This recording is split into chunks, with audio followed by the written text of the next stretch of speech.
Hi friends, it's Becky, and I got my order from the year-end closeout sale at Bead Box Bargains. It is the sister store for Bargain Bead Box. That's usually where they'll put bead extras. They put together from items in the shop collections that are meant to be companion bundles to go with your Bargain Bead Box. And at the end of the year, they always do like super steep discounts on several of the items in order to clear out space to be able to bring in more things. This is the gift that came with my purchase. They always include an extra, and it was some antique bronze toggle clasps, a whole set of them that came with that. And I actually put in two different orders on this, and this is the first one that came.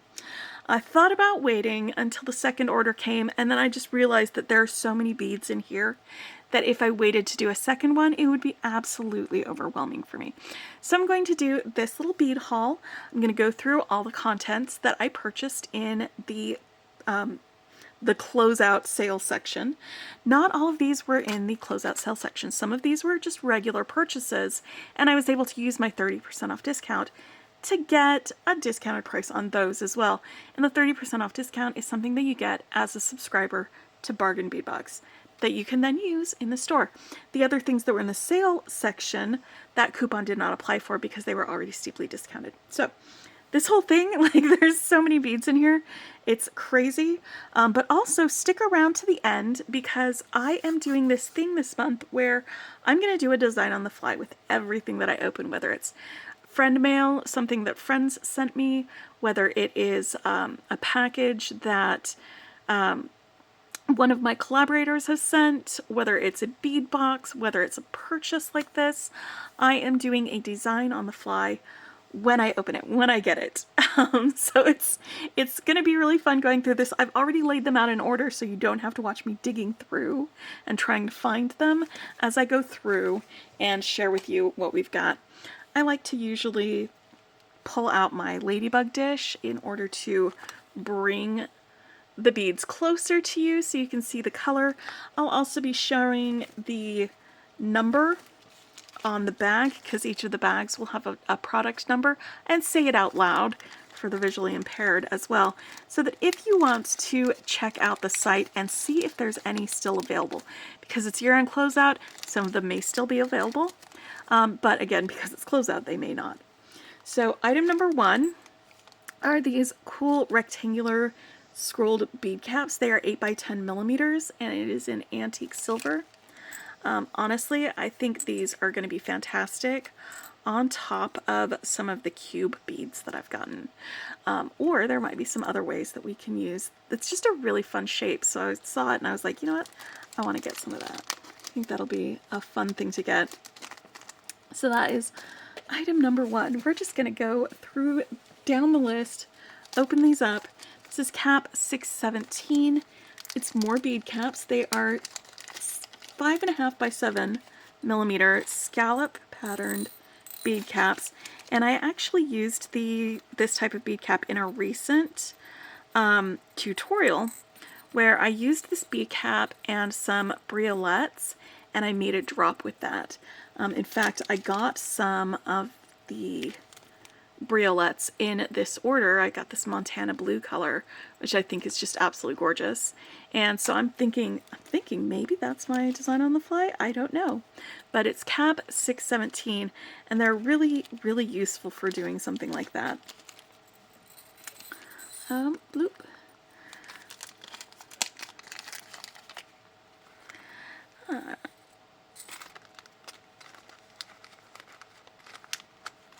This is going to be the hard part, putting everything away. I thought I was going to be saving some time. Alright, I also got these Montana blue Preciosa 4mm bicones. It's a really beautiful color. The same color actually as these briolette drops. And the briolette drops, oh sorry, the bicones were number 0457 for the product number. These drops are 0464, and they are just these faceted briolettes in this beautiful Montana blue color. absolutely gorgeous, and I'm definitely going to be probably making some drops. You just need some 24 or 26 gauge wire to be able to make those drops, and I've got these bicones. In fact, I think I'm going to start setting these specific ones aside, the ones that I'm going to make something with. I'm going to move them over here so that at the end of this I can make my my little design. I haven't decided that I'm going to use those, but I'm starting to get the inkling that that's something that I'm going to use. Alright, and then we have some 4mm crystal faceted bicones. These are metallic purple iris, and this is a 15-inch strand of these. The number on that is Chris 2448. And we've got some more bicones. These are Chris 2450. They're also 4mm, and again 15 strands.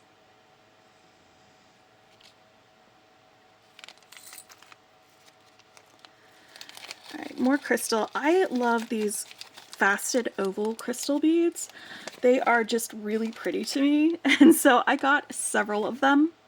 They're 13.5 strands, and they are 4mm, or sorry, 16-inch strands, and they are 4 by 6mm.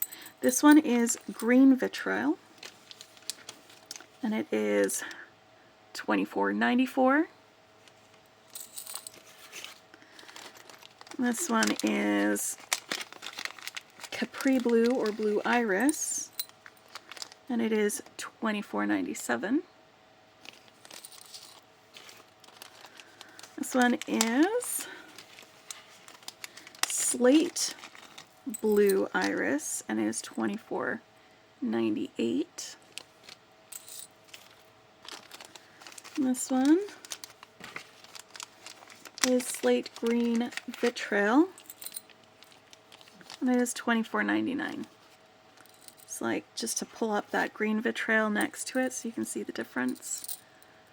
Green vitriol, slate green vitriol. Alright, now, just moving those off to the side. I will put them back in their bags later. I have a list that tells me where they go, and I can reference my video later if I need to. These are some faceted coin crystal beads, which are just, ugh, I love how sparkly and beautiful and fantastic these are, especially this color. This is Red Rainbow Iris. They are 10mm beads, and I got an 11-inch strand. There's another colorway of this that I also purchased. Did I give you the number? It's $31.57 if I didn't. This one is $31.58, and it's Violet Rainbow Iris, which just is one of my favorite color combinations, with the purple and the dark blue and this like emerald green color. It's so peacock flavored. It's so beautiful and gorgeous, and like just jewel colors for that. Then we've got a random pick. This is one of the things that they did during the sale. You could purchase a random pick of some 3mm faceted crystal rondelle beads. This is the 3mm, and again, it's random pick, so I actually got 2 strands of the same color, and then 1 strand of this like amethyst color. But they all have an AB finish on them, and they are all super duper sparkly. The number for that was $31.76. But it's 12-inch strands, and again, 3mm faceted rondelles. Alright, moving right along. We've got more crystals. This one is Slate Blue Iris faceted cube beads, and these are 6mm cube beads. Look how beautiful. That's going in my pile with these guys, because look how great that's going to look. I'm probably going to use this in my design. The number for that is $38.40, not 50. But you get a 7.5-inch strand of those. I'm putting those with the others. And then This is Silver Shadow. It's $38.41, and it makes me think of hematite when I'm looking at it. It's not completely covered with hematite. Some of it is a little bit translucent, parts of it. Oh, it looks like I got a little extra bit there. How fun. But this is a 6.5-inch strand. And again, $38.41 is the number for that one. Quite like that. And then we've got crystal 3840. Again, these are all 6mm. And it is 7.5-inch strand. And this color is Steel Blue Shimmer.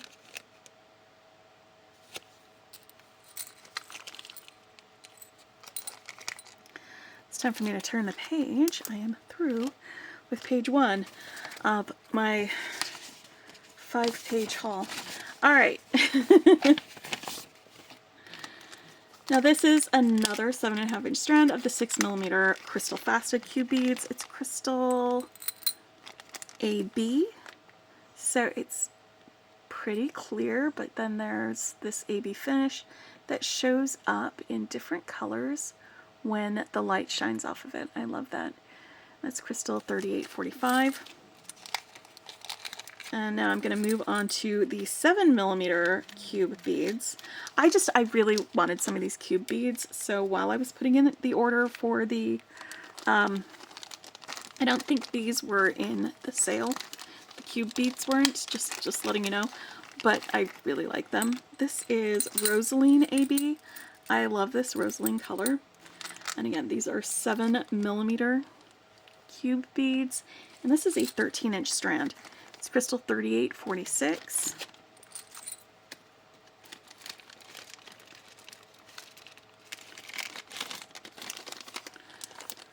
And then crystal 3849 is light green iris.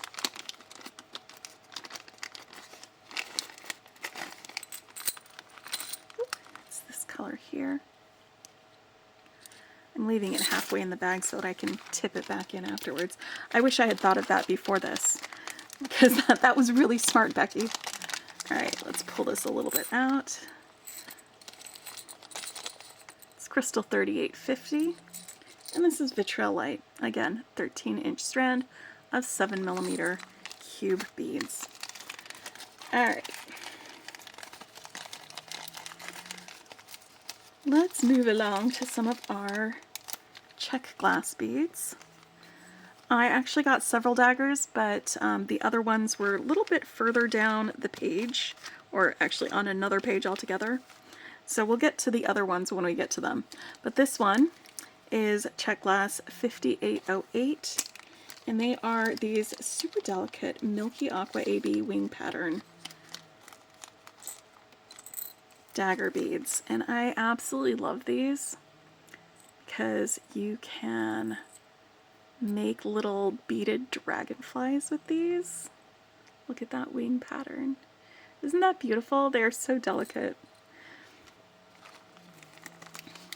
Again, I don't think these were in the sale section, the wings. They are single hole dagger beads, but I loved them and I was like, ooh, I want to get those. So I did. Alright, now we've got some pressed glass jerk beads. This is Alabaster Blue Luster. There are 20 pieces in this bag, and they are 6mm. The number for this is 5923.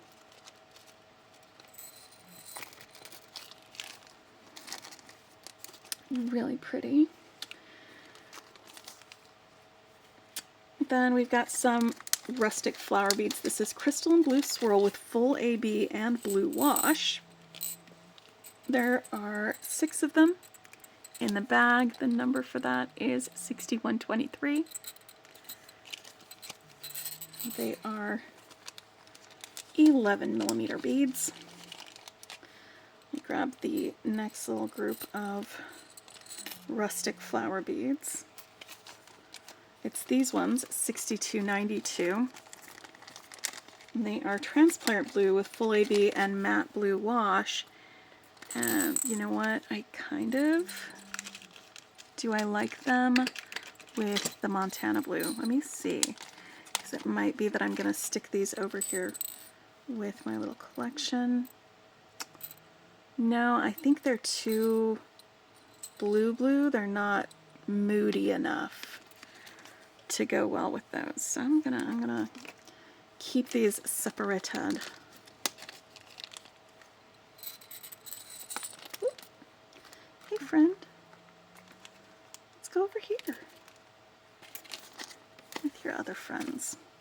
Alright, now I've got some mint leaf beads. These are 6588 is the number.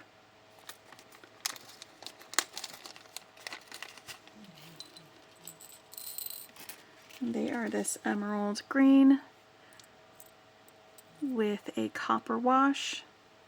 The mint leaf beads have a hole drilled from top to bottom or from tip to top. And there are 20 of these, no, 12 of these. There we go. Read it right in this little bag. Next we've got some Flower of Life coin beads. They're 20 millimeter beads. And there are 2 of them in this bag. They are travertine with an aqua wash. And what's their bag number? 6643. And now this next one was a little bit confusing for me because my packing list said 6665 and it is for 8 millimeter pressed glass dirk beads in a tanzanite color. And instead I got 6655. I could not find this number anywhere else in my packing list, and I could not find these guys anywhere else in my bag. So instead of the 16 8 millimeter tanzanite ones, I got 1, 2, 3, 4, 5, 6, 7, 8, 9, 10. I got 10 of these dirks, and I think these are like 10 millimeter, maybe. Let me see how large they are. I haven't checked that yet. So I was a little confused, but it looks like it was just the number was off. Instead of 6665, they did 6655 when they pulled it. Which, you know, these are packed by human beings, and human beings do, it's about 9.5 inches in size. Wait, there we go. 10 millimeters. Okay, so yeah, these are 10 millimeter beads. I'm not super mad about that though, because they are really beautiful, and they are going to be perfect with some of the, where are they? With some of these other like crystally, rainbowy, faceted beads. Like, they'll just go. They'll absolutely go with it. So I'm not mad about that. What a happy accident for me to get different beads than what I ordered.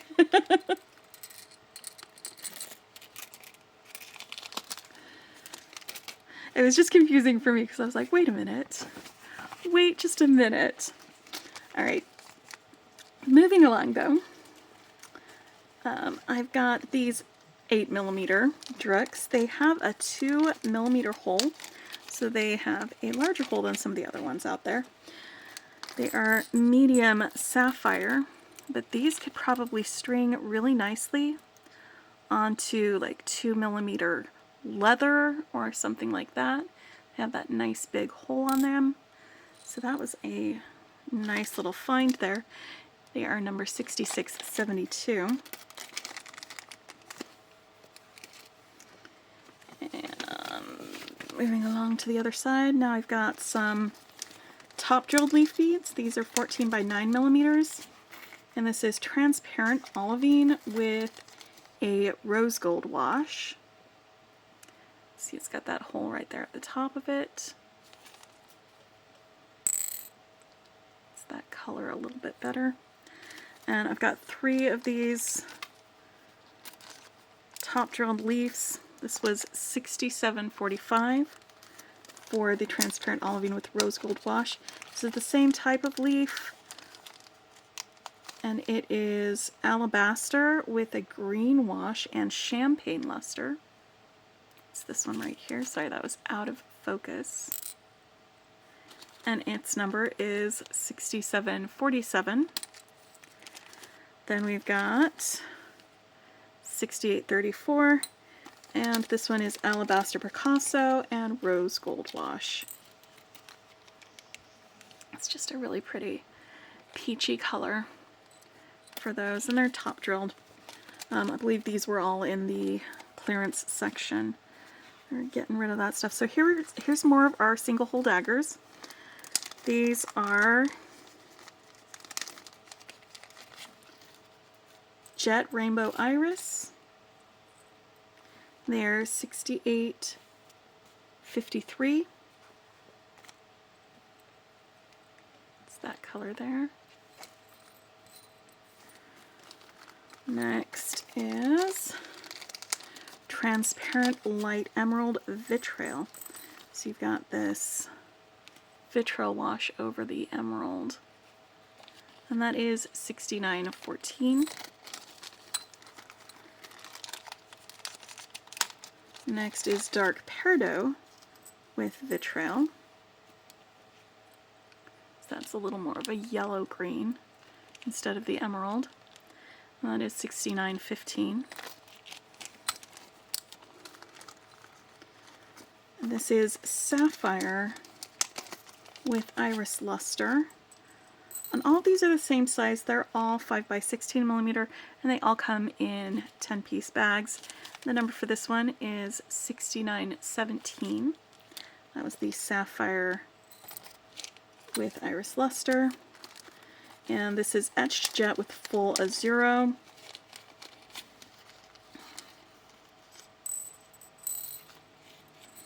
Yeah, I love these beads. Ooh, I'm gonna maybe... Are they too blue, though, to go with these other guys? I don't know.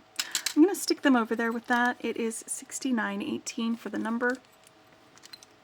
And maybe when I get to putting them together, I'll decide that I don't like them with it. But I'm going to stick these daggers over there with the other beads for when I'm making things. Alright.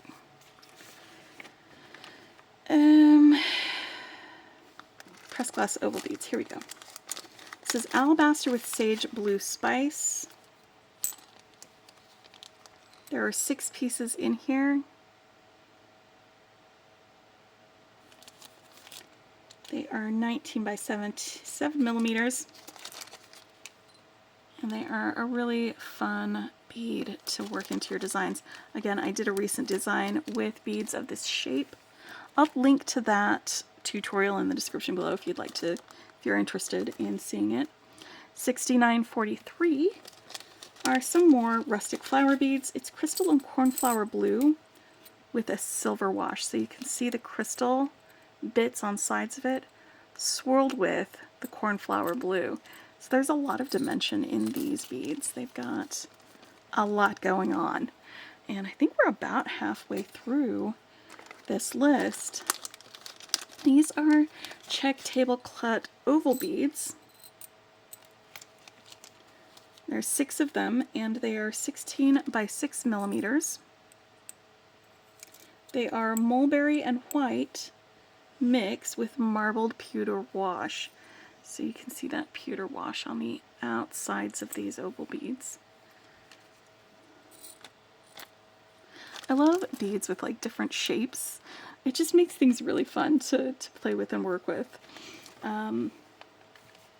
Next we've got another page. So let me get to that page.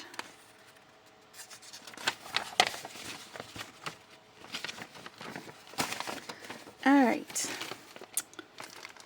Pressed glass flower beads. These are bellflower beads.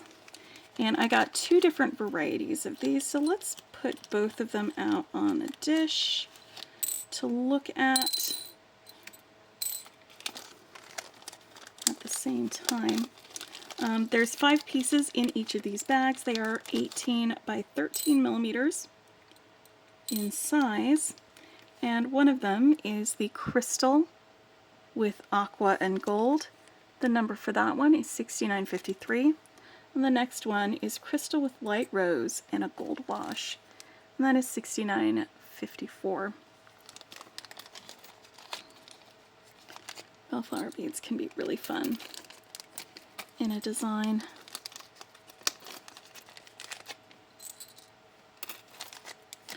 Alright, more crystal cubes. We have 4mm crystal cubes. This is a 16-inch strand, and this one is slate vitrail. The number for that is 3836. This one is slate blue iris. The number for that is 3837. I'm actually going to just tuck this in here and stick this over here with the little collection I've been accumulating for things I'm going to make with afterwards. Alright, now we've got some charms. 4181 for findings is an enamel moth charms. They had several of these enamel moth charms. This one is blue, brown, and gold. That's that dark one right there. That's the brown. And there are two of them in the bag. I told you the number, right? That's right. It's 28 by 17 millimeter. This is another one. It is, that one was 28 by 21. This one is 28 by 17. So it's a different shape. Finding for that is 4182. And it is white and purple and pink and so sweet. I love that. Alright, then we've got some earring findings, and these are Marquise cut or Marquise shape ear wires. It's ear 195, and there are 20 pieces of these, so 10 pair. And for these, you could put beads along this side of it, but then you can also hook things to that, and then it just goes in your ear here, and it sits in your ear hole right here at this rounded part, so it doesn't move and it doesn't go anywhere. Like, I have sort of weird ears where some ear wires will just slide right out of them, but this never happens with this type of ear wire, so I'm actually going to set this aside because maybe I will make earrings with these. Putting this with the things that I'm going to be making with afterwards. So let's get moving along. We've got some more findings. This is find 1139, and they are these vintage cameo style charms. Here's the front and back of them. Your antique silver. Next we've got a couple of Celtic knot ones. I got two different colors. This is find 2651, and it is the antique bronze. This is find 2652, and it is antique silver. Both of these are the same size. They're 28 by 35 millimeter. And they are double-sided, so they are the same on both sides. Alright, let me put them back in the correct bags. They were like 35 cents, guys. Ridiculously good price for these findings. And you know what? March is only a couple of months away. We could do some Celtic jewelry designs for St. Patty's Day. Alright, next we've got some stainless steel ring links. These are a useful finding to have. These ones are 12 by 8 millimeters. They're 0.8, so they're 0.8 millimeters wide. But you can do a lot of different things with them. You can bead around them. You can use them in a beaded chain design and just have them as little links between your links. You can include them in a pendant design. You can do a lot of fun things with just a simple circle. So I actually have several more simple circles in here, but I also need to move to the other side of the fold. So this one is 25 by 1 millimeter brass ring. 25 millimeters is 1 inch. So we've got this one. They are silver plated brass, and it is finding 2716. And again, these findings are fantastic for things like earrings, or I'm gonna just stick this over here with my, because maybe we're gonna be doing something with these and these and these and these, maybe for some fun earrings. Let's try it out. I'm having ideas about it. I'm gonna stick them over here with those all together. Sorry. I'm having ideas, but I'm gonna be making something at the end of this. So sit tight. Next we've got 30 by 1 millimeter, 24 karat gold plated brass ring links. There's 4 of these. These are a little bit larger than the others. But these are fantastic for like wire wrapping around, or even doing bead weaving around with like brick stitch, and then you could do some little dangles off the edge, or you could even brick stitch along the inside of it for some additional designs.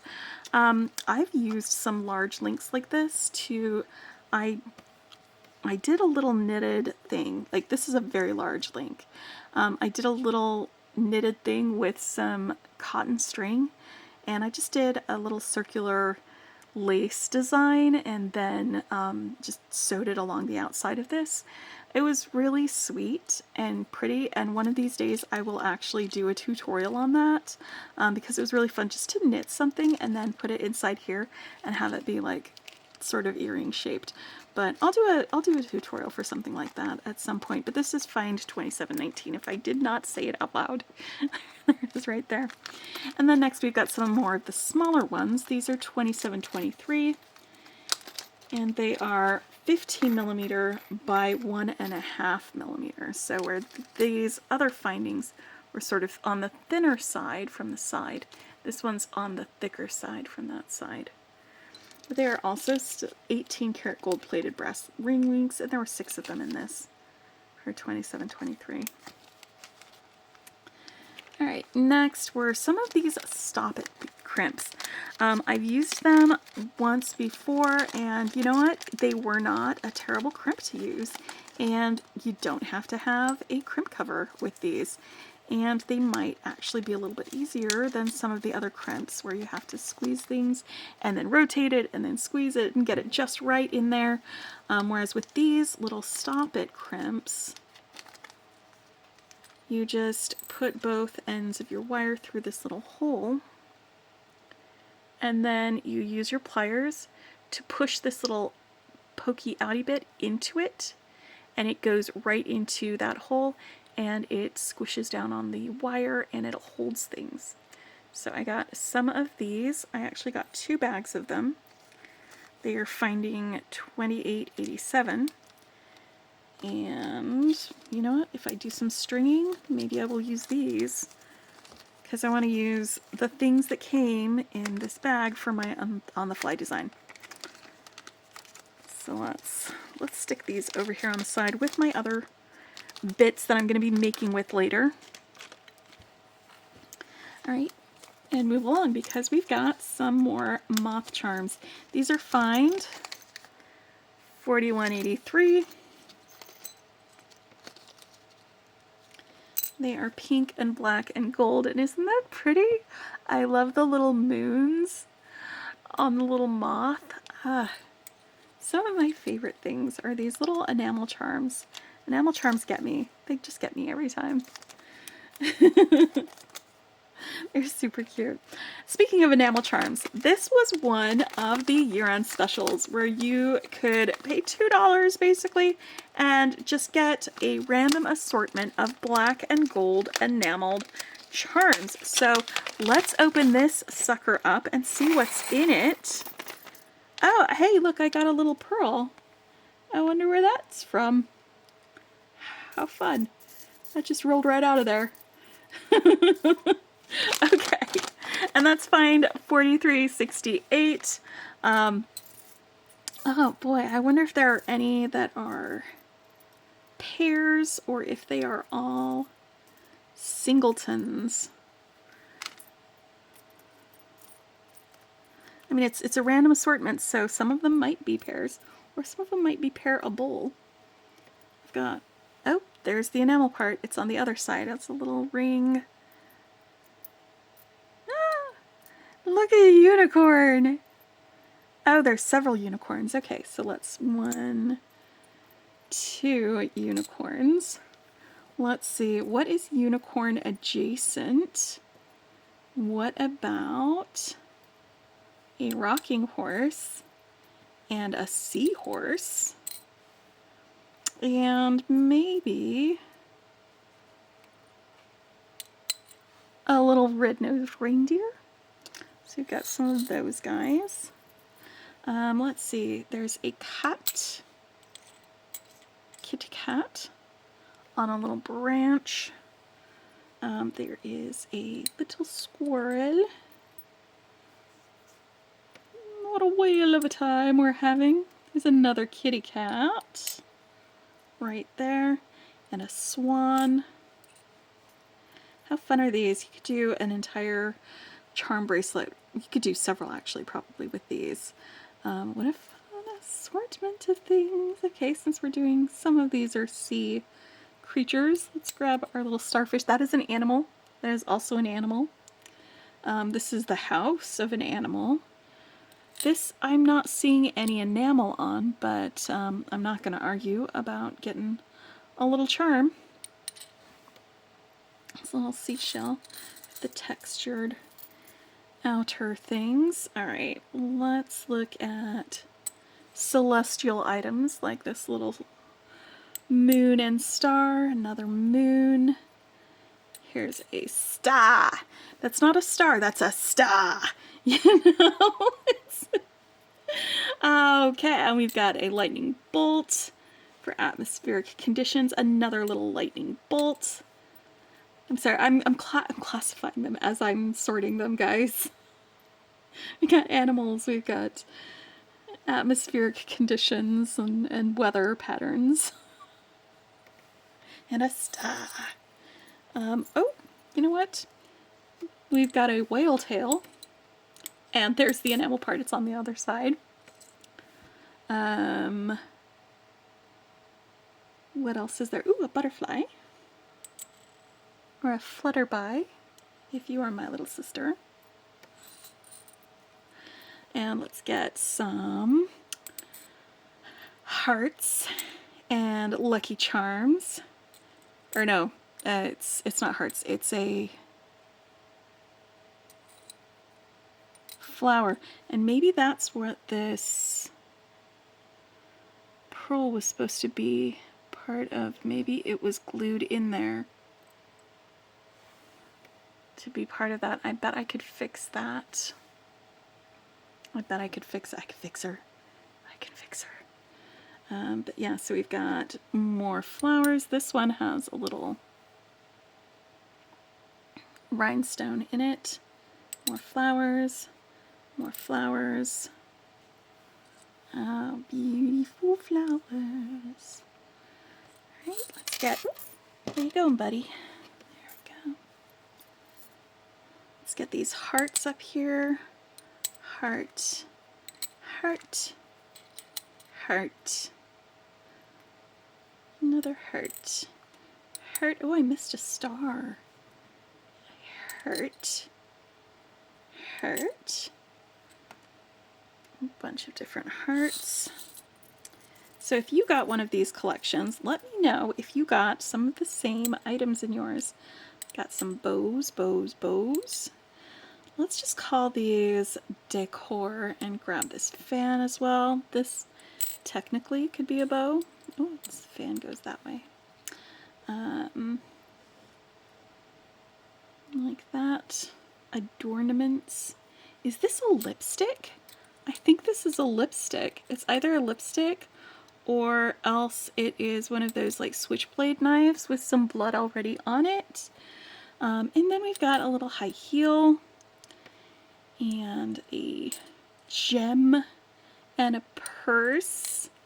The black and white. Ooh, some pants. Can't forget the pants. Alright, I got some symbols. We've got a triangle, a circle. We've got 2 different crosses. And a stoplight. There we go. It's a seashell. I forgot to put that one on there with the other sea creatures. And I forgot to put that star in there with the other stars. But there I go. So that is my black and gold enamel random charms bag. And not a single one was a duplicate. But this will be great. A great assortment to use on like a charm bracelet. And you know what? I've got these guys, we'll get to them in a minute, but these would be great for attaching a charm to a bracelet, because they're these, they've got a little loop on this end. Hey friend, focus. There we go. Loop on that end. They're like these little spacers that go between them. It's a bail bead is what they're called, but I will get to those a little bit more in a minute, but yeah, those would actually be very useful for putting those together. Okay, gemstones. This is exciting because I love these colors. This is 6mm English cut faceted tiger eye. They're dyed, and they are dyed magenta. There's a 7-inch strand of this, and it is gems 3714. And then I also got an 8mm strand, that's 3718. I can't remember if the gemstones were in the sale section or not, but I do know that I love English cut gems, and I love magenta, and so I got 2 different sizes for these. And then I've got some fuchsia Malaysia jade rondelles over here. Let me open those up. I love pink. 5544 for that one. It is a 13.5-inch strand. And Malaysia jade is dyed quartz. And they are 3x4mm.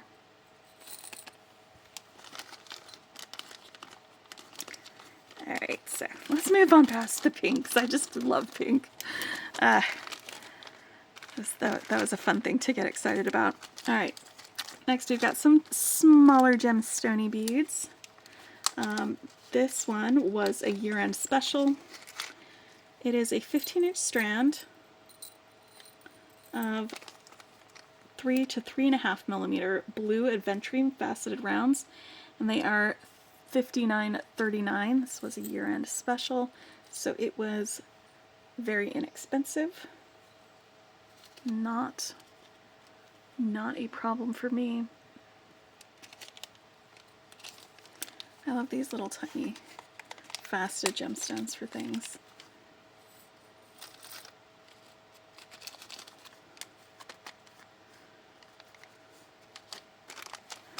And next we've got 6485.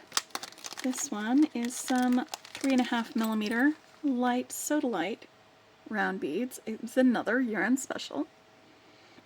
And it's a 15-inch strand of those. These peach moonstone beads that I'm about to show you were also year-end special. They're 2.5mm, so they are teeny, teeny, tiny. This is a 15-inch strand of them, and the number for that is 6492. I just love peach moonstone. It's such a fun, beautiful, like calming color. It makes me happy. And new page. Tree agate faceted cubes. This is 6500. These are also 2 to 2.5mm, and was another year-end special. We just did a bunch of stuff with tree agate not too long ago in one of our bead boxes from Bead Box Bargains, or Bargain Bead Box. You know what I'm talking about. We had some really fun gemstone pendants that we were able to do some fun things with those. And next, 6506. These are 2.5mm sodalite faceted cube beads. Again, more year-end. Most of the ones that I'm going to go with until I get to Lampwork are definitely year-end special. So these actually have quite a lot more variety in color than I was expecting from sodalite. Like, that's almost Amazonite color. Some of them are maybe peach moonstone-y color. I don't know.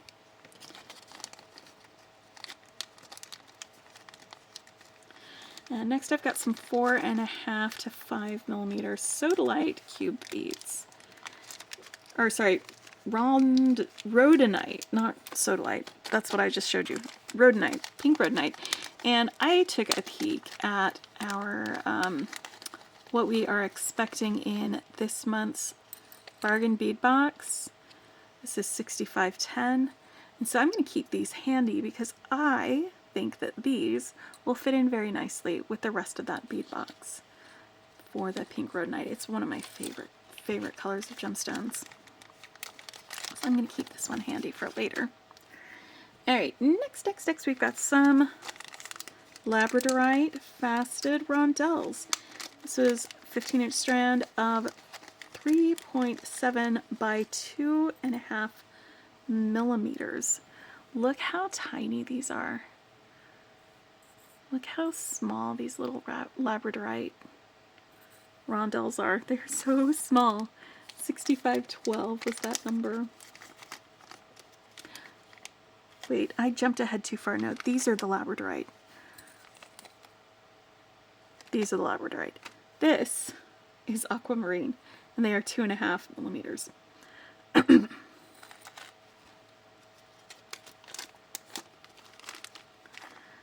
This is more sodalite. They are rounds, and they are 3.5mm. So this is more what I expect from sodalite. The dark blues and the, actually, is that going to be, is that going to work well with the Montana blues? Maybe. I'll set it over there and see if I like it with those other blues. We'll see if I like that. Alright. 6531. Did I tell you that already? Probably not.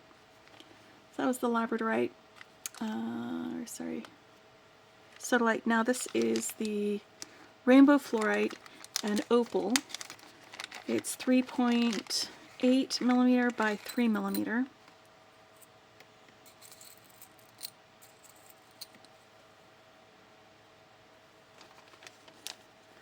That is 6532.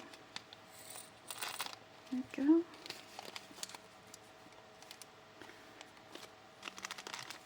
And now the Labradorite.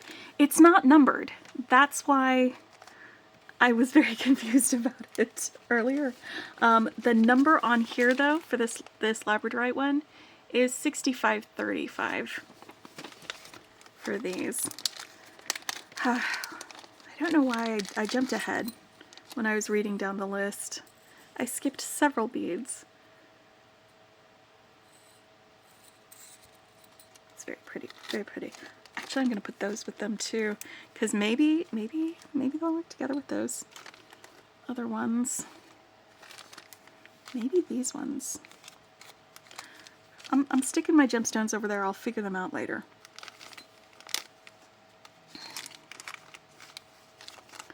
Alright, and these are 6536.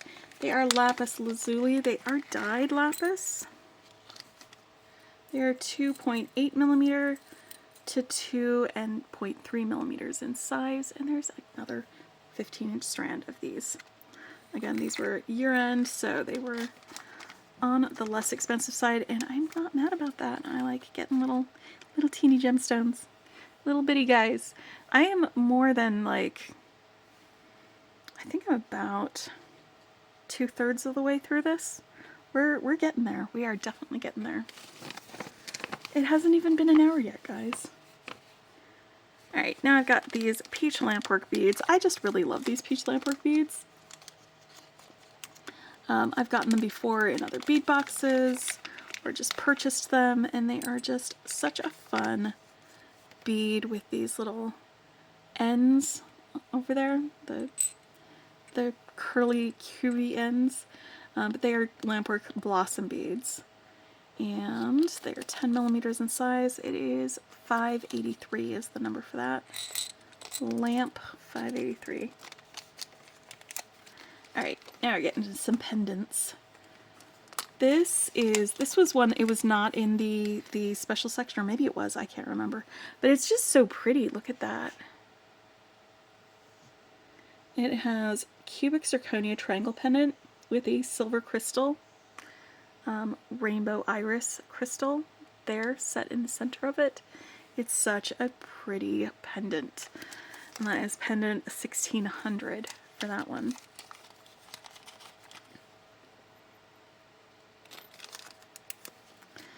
And then rose quartz, again, one of my absolute favorite gemstones is rose quartz, and it is pendant 2604. This one is already bezel set,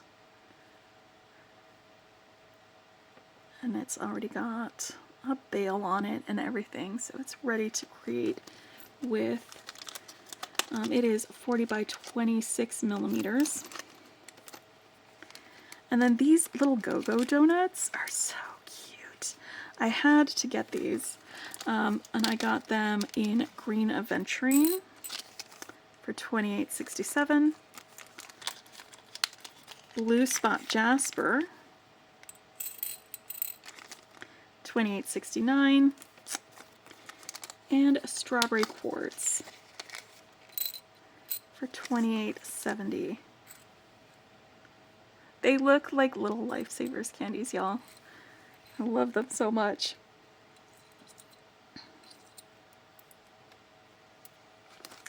The strawberry quartz almost matches my fingernails. Almost. It has little glittery. Whoop! Don't break. Okay, friend. It's fine. It's fine. It's fine.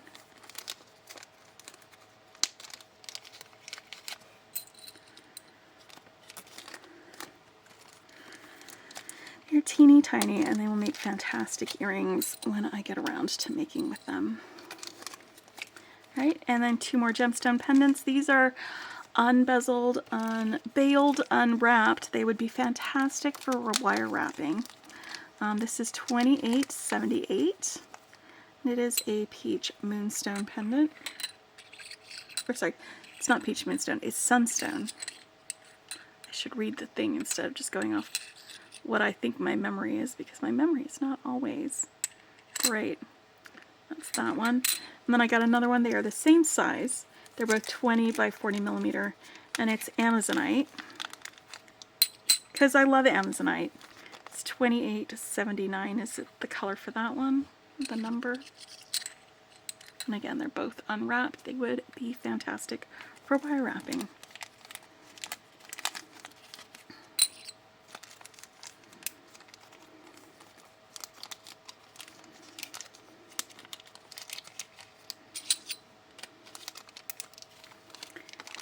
And then I got another of these synthetic turquoise teardrop pendants. It's an antique silver. I love turquoise and silver together.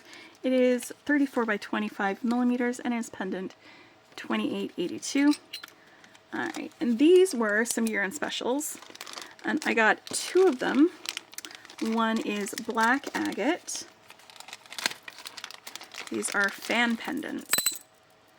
So fan pendants are really fun, because it's just these rectangles of the same gemstone that are cut in different lengths and then arranged in kind of a fan. So that's black agate, and that is $31.35. Then I also got the banded purple blue agate. Look how pretty this is.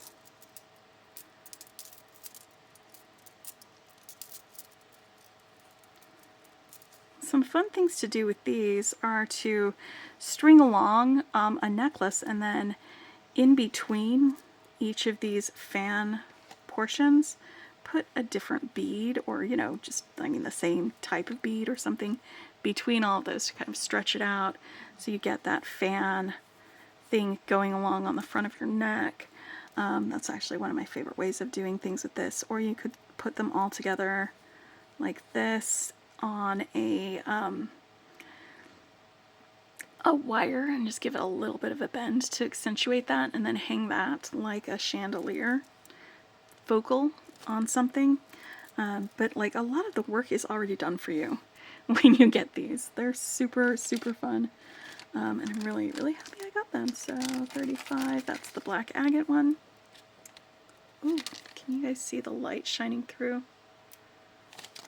Hold on. Can you see the banding? Especially with this one. I just want to get that light behind there so you can see that banding. Isn't that cool? Love that. Love that.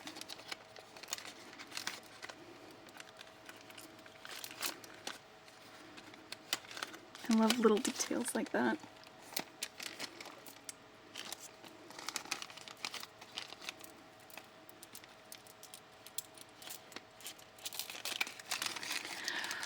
Whew, almost done. We just have another little section to go, and this is mostly going to be findings. Mostly. Right here. Let's start here with these spacers. These are faceted rondelle beads. They are 8 by 3 millimeters, and they are dark antique copper. I got 20 of them, and it's $15.18 for the number.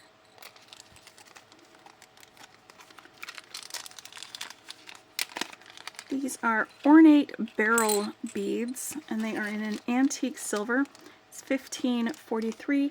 They are 24 by 7 millimeters. And they are heavy. Ah, friend. There are 5 of them in that bag. Alright, this is what I was talking about with the bail beads. They have the little dotted tubes so they could work really well in another design with this type of spacer. And then they've got the loop on the end so you can just attach a charm to them. Because they've got such a large hole on them, they're fantastic for use with like a leather or one of these other. It's about, what's the inside of that? It doesn't say on there, but I've got my little tool over here. What's the inside of that? That's what this end of your caliper is for, by the way. Does that say? 3 millimeters. So you could put it on anything that is 3 millimeters in size, and then hang a charm from it, hang a pendant from it, hang something from the bail bead. They're really useful. I like using them on stretch bracelets as the little part where I have my knot, because then they kind of protect the knot from being rubbed or worn. And it's a great way to add a little charm to your stretch bracelet. So bail beads are super useful. $15.55 is the number for those. All right, we've got more spacers. $16.29 is the antique gold version of these ornate cube spacers. Hold on. The patterned cube. They are 5 millimeters in size, and then I've also got it in antique silver, and that's $16.30 for the number on that. These are both 5 millimeters in size, and they've got these little patterns on the outside edges of them.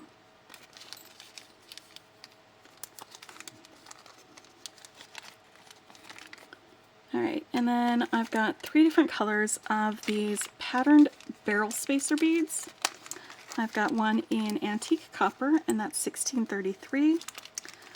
One in antique bronze, and that is $16.34. and one in antique gold. Oh, 4, because I know how to count. The antique gold is $16.35, and then I've also got it in antique silver, and that is $16.36. So let's get these guys up. Under here, we have copper, antique bronze, antique gold, and antique silver.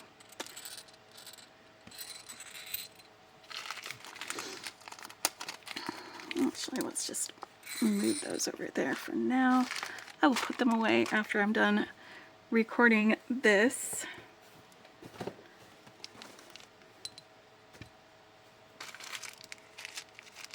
No, I will figure that out later. All right, then we've got some more spacers. These are $16.92. They are just these dotted star spacers, 6 millimeters. And the star spacers have like the 5 dots on them instead of like daisy spacers that have like 6 or 8. If you're ever wondering what's the difference between a star spacer and a daisy spacer, it's the number of little dots that they have on the outsides of them. And then these are bumpy rondelle spacers. It's $16.93. These are both in antique copper colors. And that's little bumps on the outsides of that. It's like winter tires.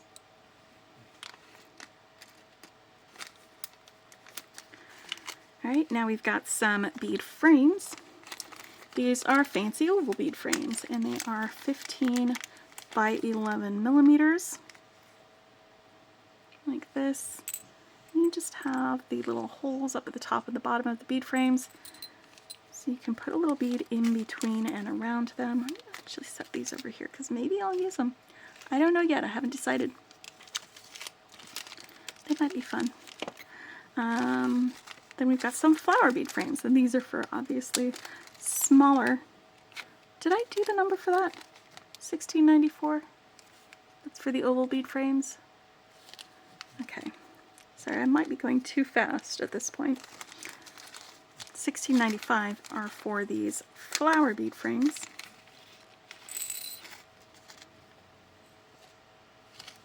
Here in antique silver, both of those. These flower ones are going to be a good fit for some smaller beads. Say like 4 millimeter or smaller. Alright. Flower bead frames, hexagon rondelle spacers. These are 6 by 2 millimeters. And they are $16.97. And these hex spacers are different from these faceted spacers that I showed you earlier, because these faceted spacers along the edges actually have faceting like that, and these ones are smooth. Like the only facet is the sides of it there. Also, these are hexagons and these are not.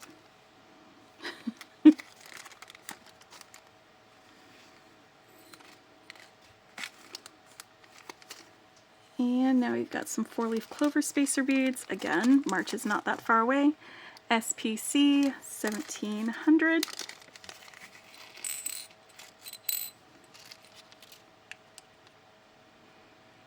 If you ever want to know how to draw a 4-leaf clover, draw a little heart, and then another little heart, and then another little heart, and then another little heart, and then put a little stem underneath it.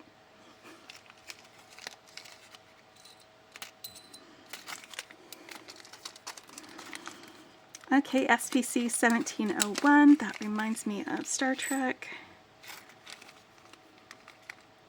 And these are more of these 5 millimeter patterned cubes beads. This one is antique bronze. This one is 1702. And it is antique copper. And, okay, that's all of those. So I had my antique gold and antique silver earlier. And these are the same bead, just in these other colors. I like having different colors of findings so that I have things to draw from when I'm making with things, especially if you can get some of these more odd colors like antique bronze or antique copper or something. They're not as normal or as usual, although to me I feel like they are because I use them all the time for things. But yeah, anyway. Next we've got space 1703, and these are ornate barrel spacer beads in antique silver. These ones are 7 by 8 millimeter. And they're different from these ornate barrel beads. Let me show you the ones that I was showing you earlier. So these were the ones I showed earlier. These ones are the ones that I'm showing you now, and they're smaller. And just a little more roundy, and just with a different ornamentation on them. But I've got this in antique silver here with the 1703, and also in antique gold with 1704. So that's both colors. And I have one last spacer to share. I'm almost at the end of my little list here, guys. And then we can start making stuff. This is 1705. And these are just patterned saucer spacer beads. They're 8 by 4 millimeters in size. And that's what those look like. 1705. All right. Next, last but not least, we've got these guys over here. I've got two different toggle clasps that I purchased. They were on sale, guys. 16 millimeter with a 22 millimeter bar. It is just a stainless steel round toggle clasp. And then this one, that's Tog 853. This one's Tog 854. And it is twisted stainless steel. So it's got this twisted texture on it, like that. I'm going to actually use this one, the 854, as a closure for the stuff that I'm going to be making, because I've got a bunch of other stuff that's either stainless steel or antique silver, and so it'll go together pretty well. Alright, these were specials. Year-end special. It was a surprise 5-strand mix. You didn't know what colors you'd be getting. Crystal faceted bicone beads, and these are metallic shimmer bicone beads. So let's take a look at all of these all together. I'm probably going to save this one and use it with my project that I'm planning on doing in a minute here. Grab those bicones and, well, I don't know, I've already got some bicones that I'm going to be using, so do I need more? Or should I have a different color of bicone? There we go, so that is the 4 colors that I got in my surprise 4-strand mix. Actually, maybe I'll do this one because it's lighter and it's not as... I mean, this one's got like the metallic shimmer. This one's lighter. Maybe I'll pull both of these out and maybe use them. That's Chris 3870. It's basically $2 for all 5 of these strands. Not per strand, for all 5. It's like 40 cents each. Am I mathing right? It might not be. It's fine though. And next, this was another random pick year-end special. One strand of approximately 4 to 10 millimeter freshwater pearl shapes, and it was random shapes and colors. And so it looks like I've got some potato pearls that are top drilled or along the side there. And they are this really pretty color, actually. Hold on. Am I gonna, this little collection that I'm creating over here, are you gonna go with my little Montana blue. I think the pearls are going to go. I might integrate them into my little on the fly design that I'm piecing together here. What are you doing, buddy? All right. So I'm just going to shove all of this over here to the side, and this afternoon Becky can deal with them. And right now Becky gets to play around with some of these beads. I'm wondering if I should make myself a little collection with these beads. Maybe I will. Maybe. Okay, so I'm going to use these crystal cubes. I'm going to use the pearls that I got. I'm going to use these little guys. We're going to definitely use these bead caps.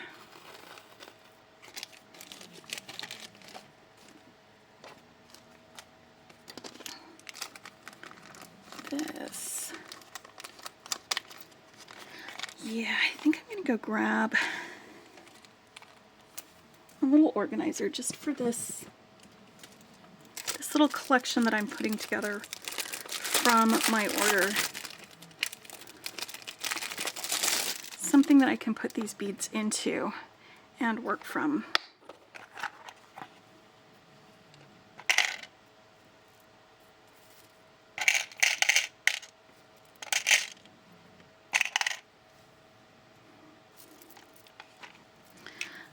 Also, I need to deal with the fact that I've got my least favorite stringing material on a lot of these because they are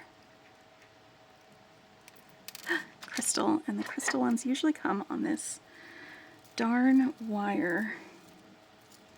It's a fine gauge wire and it's very pokey.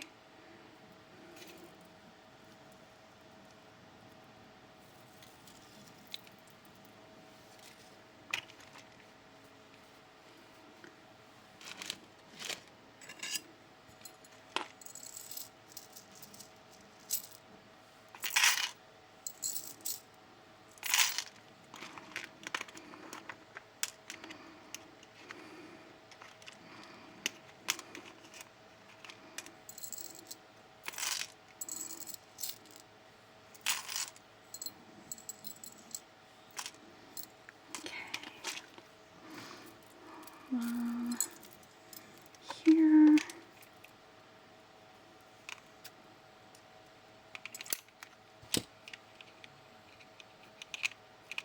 Oh, well. That didn't cut as well as I wanted it to. Now let's get these pearls out.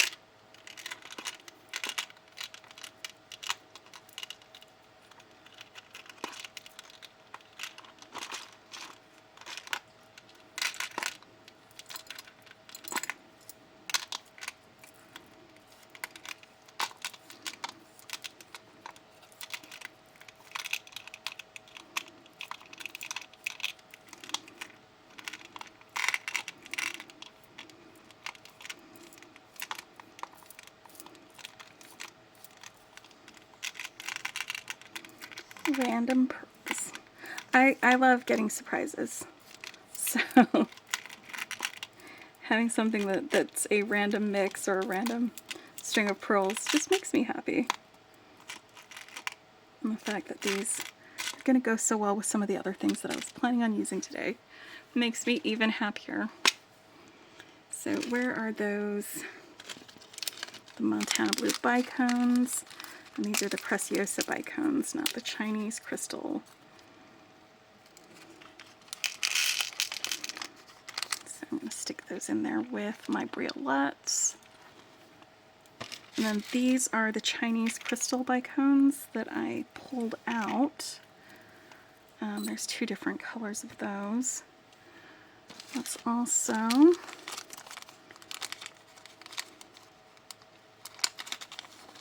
grab these, because I think that these would be fantastic together. In here with this, I'm just making myself a little collection of things that I am going to be creating with.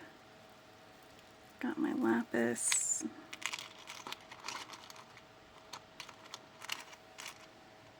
There we go. What do you guys think so far? Maybe some of these. I haven't decided if I'm going to use them or not, but I'm going to stick them in there. But then I've got the Labradorite as well.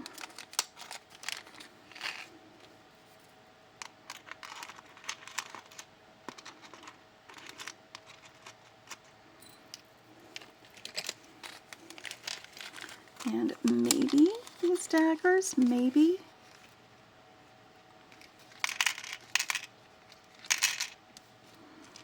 I don't know, when I look at them with all of the others, I feel like they go a little bit better than when I just held it right up against this. And then I've got a couple of these ear wires that I'm going to pull out because I'm going to do some earrings.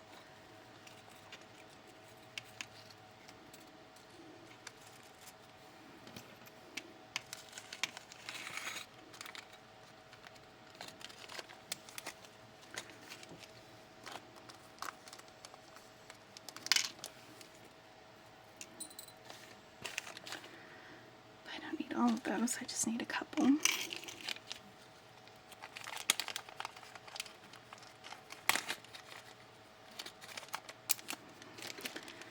then I've got some crimps. I've got a clasp. Oh, don't forget about these guys.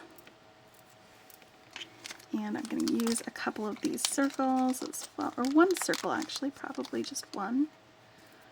Because I have an idea for a little pendant focal.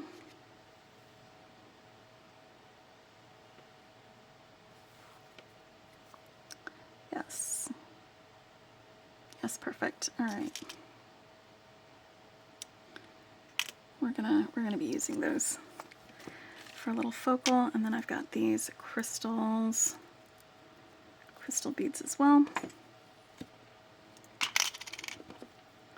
So here we go. I made myself a little collection from the beads that I just got from my year-end clearance haul.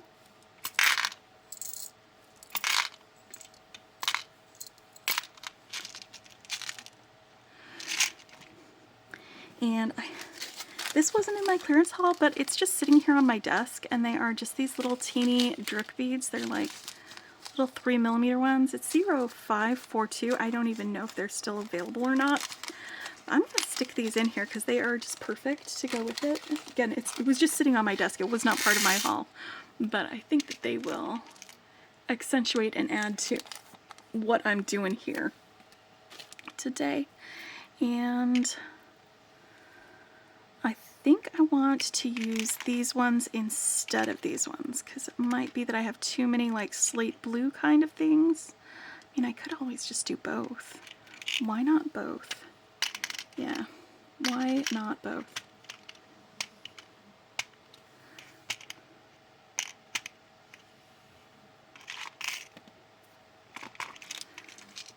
Probably because I don't want to have to deal with the wire.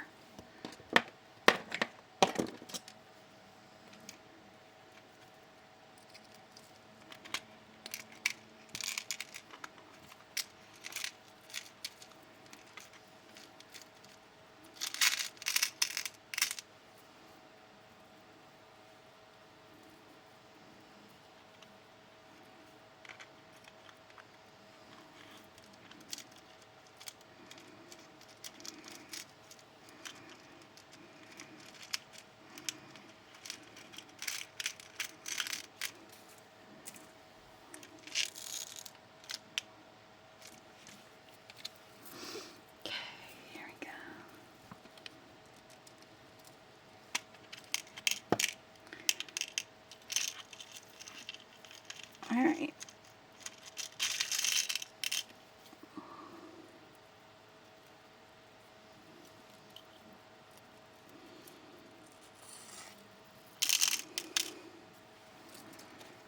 Now, let's make a focal. Let's use our briolettes. These guys. I'm going to use, let's use all 4 of these actually for the focal, and then I'm going to use 3 of these. No, 4.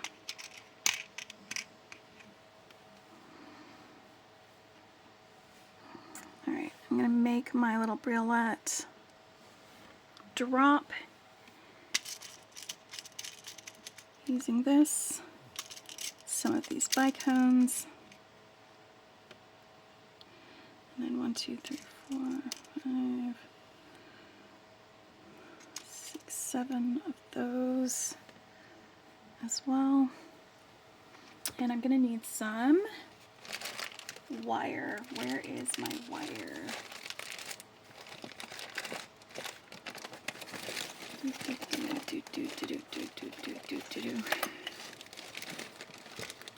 Wire, where would I have put? It's underneath a lot of these bags that I just kind of set over here on the side. So I'm going to start putting those into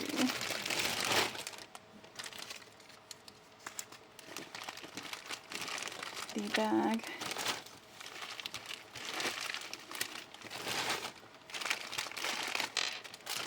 Just so I can get to the things that are on my desk.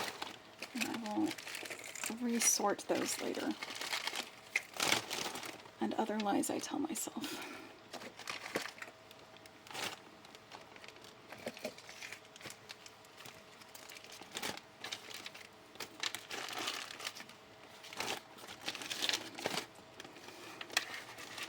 Alright, that is something that I am definitely going to be using for this, and it is some head pins.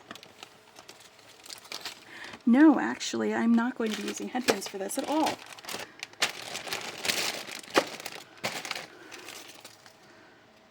I think these might actually go with this. The rest of these are these alabaster drip beads. Alright. Here's my wire. What I'm looking for is my, I guess I could do it with 22 gauge. There's my 24 gauge wire. There we go. So the 24 gauge wire. This is what I am going to be starting with. And I'm just straightening it out. Let me grab my wire working tools. I have some flush cutters, chain nose pliers, and round nose pliers.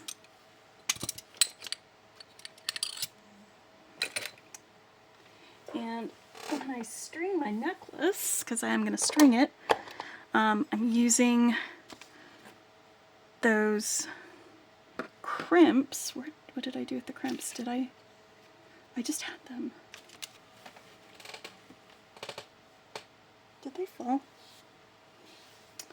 Now, I'm using those crimps, so I'm only going to need to use, those stop it crimps. So I'm going to need to use this to crimp them shut. Literally just had them right here. What is wrong with me? Oh, it's probably because I was cleaning off all the little bits over here on the side, and I must have put them in here somehow.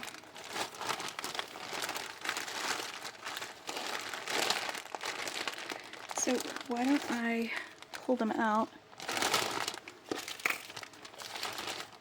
so that I don't have to dig for them later. Alright, so I've got some 24 gauge wire, and I've got, I don't think I'm going to need 22 gauge at all. I've got this, and then I've got the stop it beads.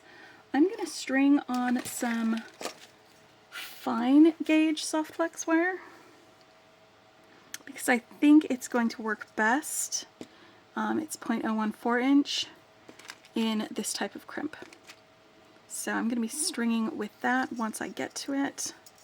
Let me get this out of the way for now though, because we're going to make a focal, and I'm going to cut off a portion of this wire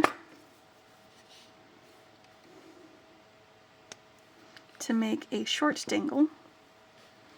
That's about 6 inches. And a couple of inches away from the top of this, I'm going to make a little bend in my wire. Just a little right angle bend, just like that. Let's move this out of the way so it doesn't confuse the camera too much while I'm making things.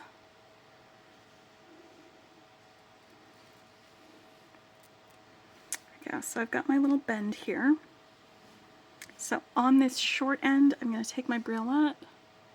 I'm just going to go all the way through here and up against that bend. I'm not pressing hard. One of the best things to do for yourself when you are using this type of crystal is to be gentle and go slow. I'm just going to cross them over up here at the top.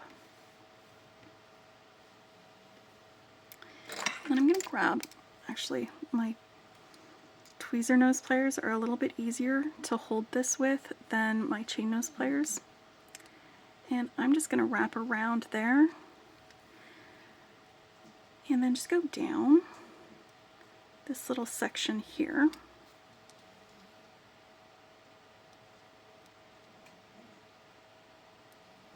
Over the top of this briolette. Again, go slow, be gentle. This doesn't have to look neat because we're going to be covering it up with that bead cap. This is something that I did in the other video that I did last week. It was just such a fun way of making a drop using these briolettes that I am 100% going to be doing this again. It's not a one-hit wonder for me. Right? See, it covers up all of those wraps, so it doesn't need to look pretty.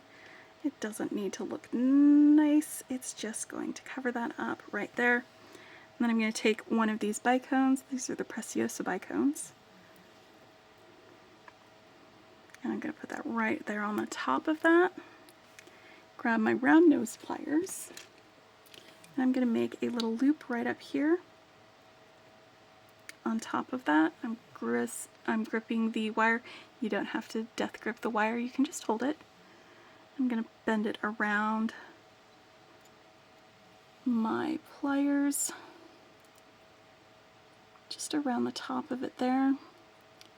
Shift my pliers over to move the other bottom one out of the way, and then start wrapping just until I get to the bicone. I don't want to go any further than that. You know what I should have done? No, because it's going to be okay. I know what I'm doing. Okay. I had an idea, and I thought for a minute there that I was going to want to attach this to my pendant before I did anything else. And I've decided that instead what I'm going to do is grab a jump ring.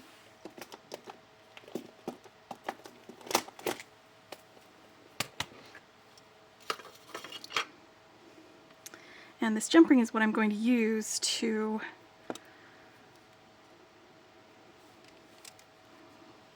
string my focal onto my wire, or onto my beading wire. So I'm going to put this on here and then put this ring through the same jump ring so that these both dangle from the jump ring at the same place and at the same time and in the same way. And there we go.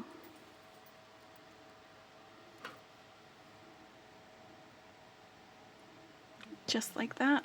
And then I'm going to have a couple of other things hanging off the bottom of this.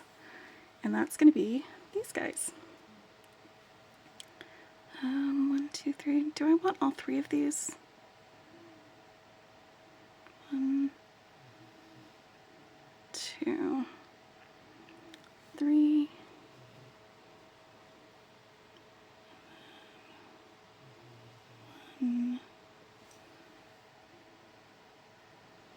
2.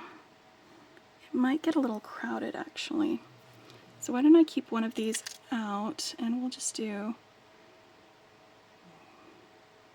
1, 2, 3 like that. Yeah, I think that's gonna look better for our dangles. And for these, I'm gonna grab 1, 2, 3, 4, 5 of those. I don't need those 2.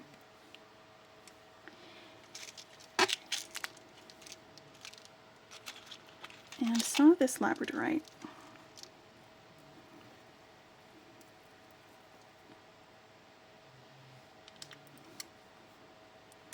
Let's cut this. And for these, when I do my top loop, I am going to want to loop it directly onto here before I wrap it. So let's do one of these. And I'm just using the end of this wire, the extra wire that I had. And I'm going to go through my dagger. And sort of the same way I wrapped the briolette, but not quite, because I don't want to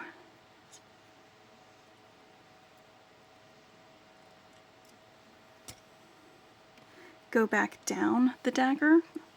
Although, hold on. I'm just...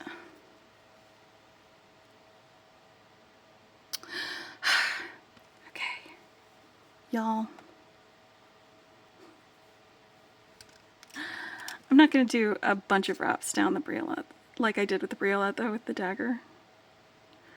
Just...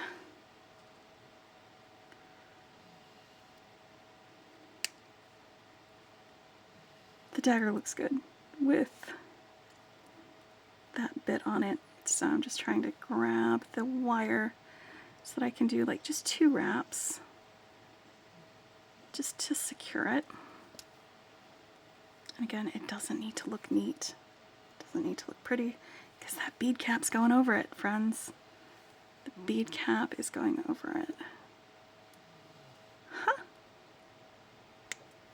I hope y'all were ready for a long video from me, because it's been a while since we've had a nice long video.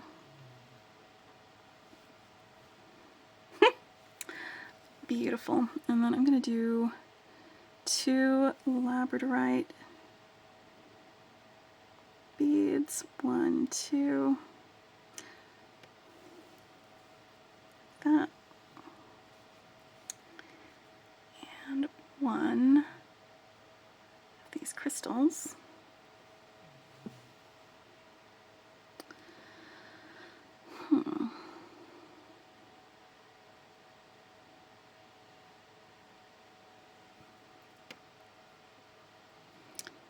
Maybe before I wrap that and cut it, I'm going to put the others together and compare them side to side. Okay, so these 2 I definitely want to do the same thing with. I'm going to grab some more of these. 1, 2, 3. I am grabbing some more of these.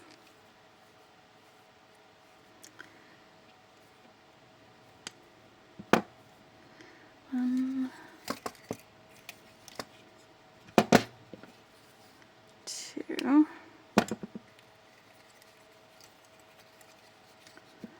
3. A bit longer. 4.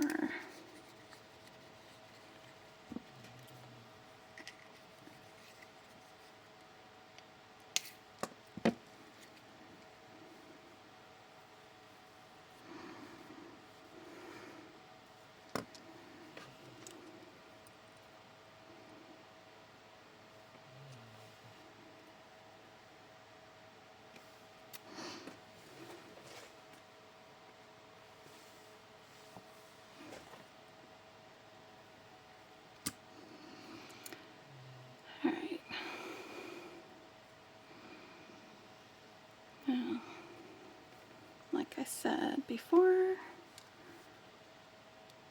with delicate crystals like this, go slow and be gentle.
go.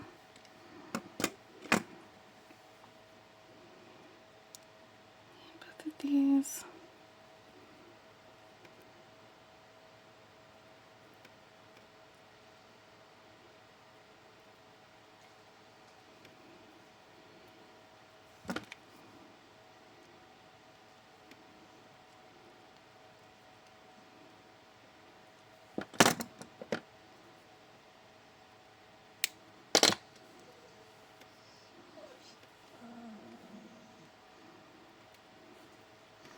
Alright, and I think I need one more of the bead caps. There we go.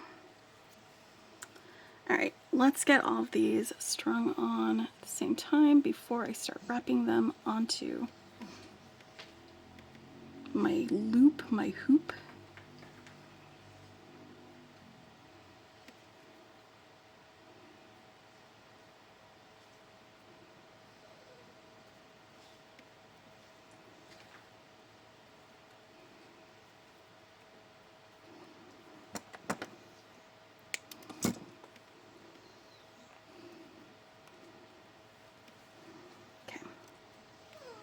Perfect. All right, and so one of these will be on the other side. I'm going to do 2 Labradorite and 1 so that it mirrors that one, like this. And then these guys, I want them to be sort of hanging out, either longer or shorter. I am not sure which. Maybe longer or maybe shorter. So for them, let's just do these guys on top.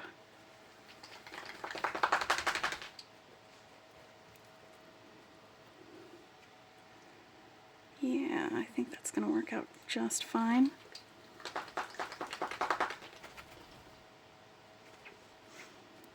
Because then that will, if they are, yeah, that'll give them room to kind of nestle a little bit. And then this middle one, I'm going to want to be even longer, so I'm going to do 2 Labradorite and the bicone, and then 2 Labradorite. Go. Like this. So it's longer and a little more focally. And that's how they're going to hang off of this guy. So let's start from one end and work our way down. And let's get our round nose pliers out here. Don't need a huge long loop. So I've got my loop made like this. I'm going to stick it onto this hoop before I wrap it.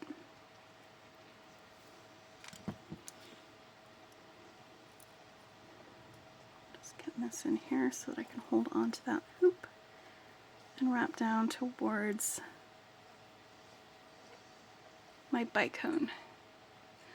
That was a little bit out of focus, so I'm going to do it again so you can watch a little bit easier.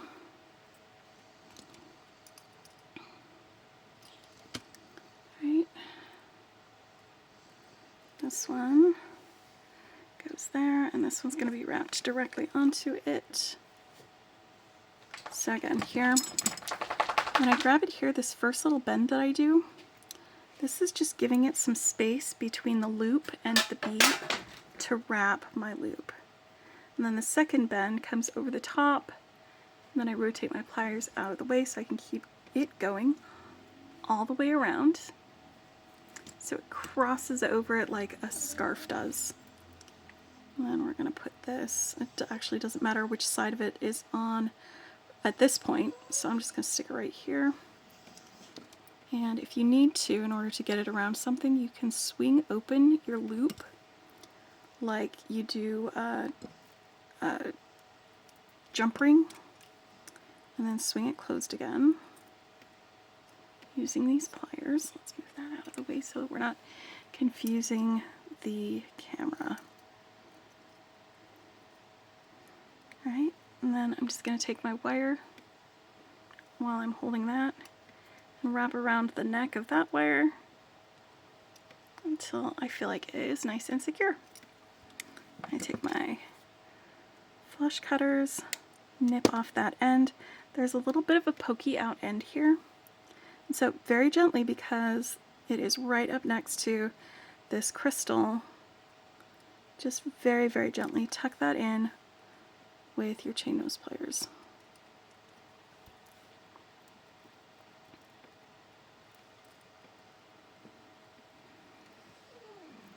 Okay, yes, those are going to hang next to each other very nicely. Let's add our center dangle.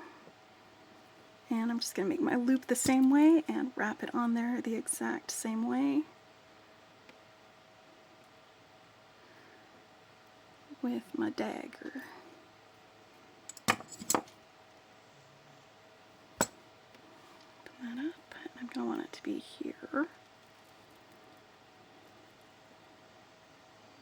that's the next place it is in a row. And it might be a little confusing with all of these getting in the way, so just start from one dagger and move across in the opposite direction when you're adding them.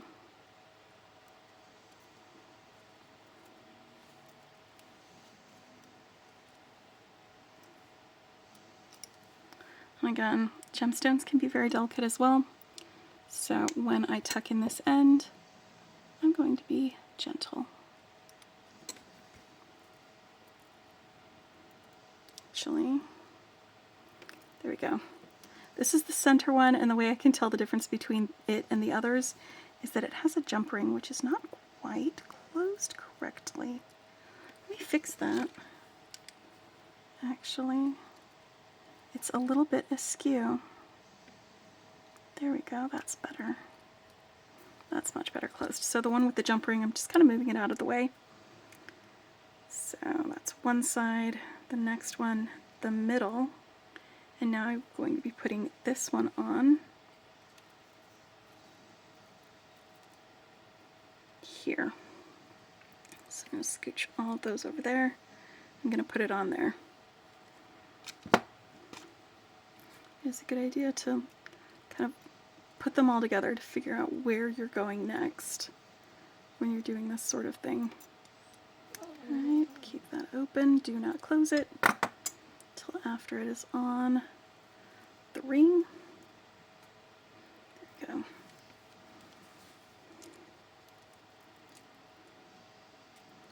You might notice I'm switching between my chain nose pliers and these tweezer nose pliers. These tweezer nose pliers can sometimes get into a little section that my chain nose pliers can't get into, and that's why I will grab for them sometimes if it feels like it's just a little tight of a squeeze.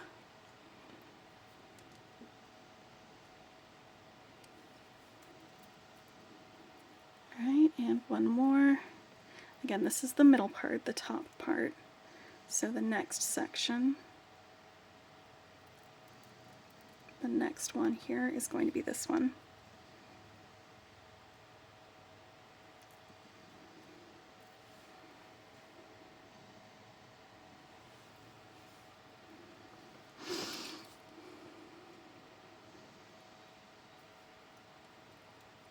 And here's my loop. Let's add it here. And since I don't know how I'm going to be stringing this yet, when I do my stringing, I'm going to start on one end. I'm going to string that one end, and then I'll go and do the second half after, since I don't quite know how my stringing is going to go.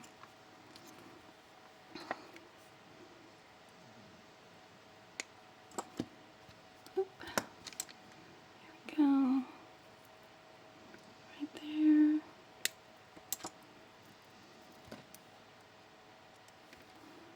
Alright.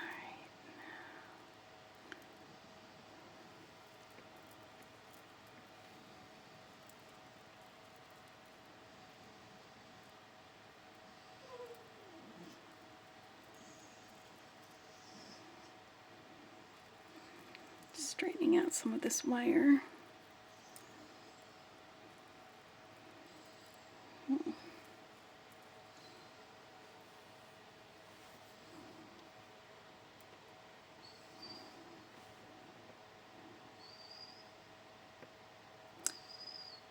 Yeah, I think that'll be fine. All right, so I've got my little ring. That's going to be the center. And now let's get some beads out here to do some stringing with. And I think I'd like to use some of these cube beads.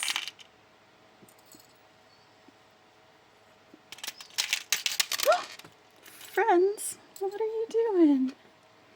And maybe put these cube beads into the bead frames like that. Is this going to be little enough to buffet that? Nope. Alright, so we're just going to put the cubes in the bead frames to see how many of these bead frames I have.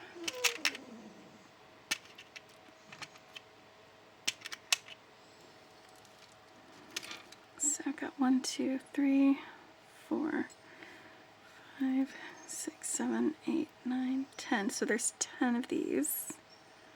So I could do 5 on each side with these. 1, 2, 3, 4, 5. All right, because whatever I do on one side, I'm going to want to do on the other. For these larger beads. And then between those beads, let's go ahead and grab some of these smaller cube beads.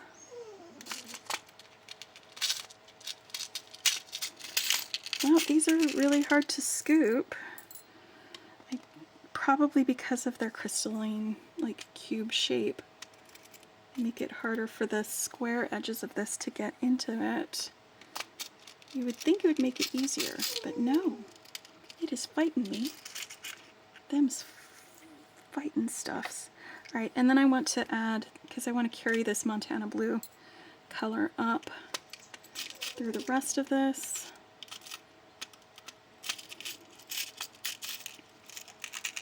Let's get these other Preciosa crystals and the Labradorite. Well, do you need to go outside?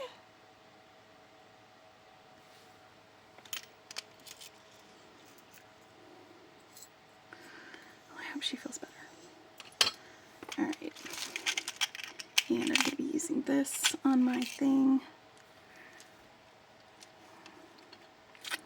Yes. Alright, so let's string these two with 1, 2, let's do 3 Labradorites between that section and that.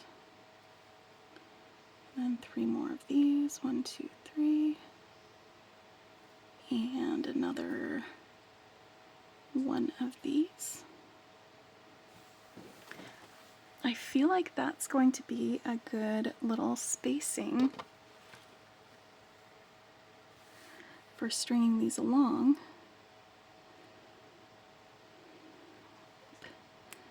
I want more of those. Yep. This is going to be a little fun thing. Okay, yeah. No, I like that. Let's start stringing. I'll grab my beading wire and just start stringing. So I want these cubes next to this bit because that will hold this in place to have a cube on either side of that. So I'm starting on this end and just going to go up this little thing with this beading pattern where I have cube, bicone cube, and then 3 Labradorite beads. I know I just got a whole bunch of spacers, but you know what? I want to celebrate these beads. And these bead frames are going to be doing a lot of heavy lifting for me in this design. bead frame and then through the bead. There we go, and then through the next hole. These are always a little fiddly to go through. There we go. Bloop, bloop, bloop.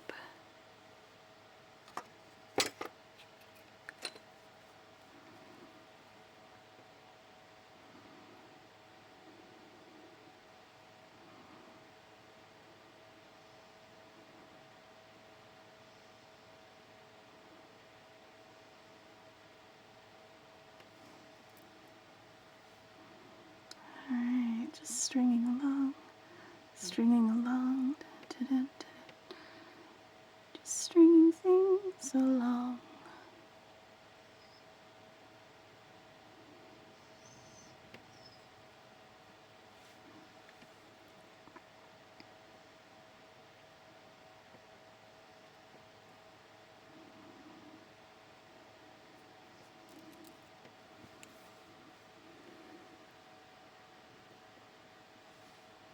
This is so pretty, and it's going to be sparkly. It's going to be moody and pretty and blue. The moody blues. Alright.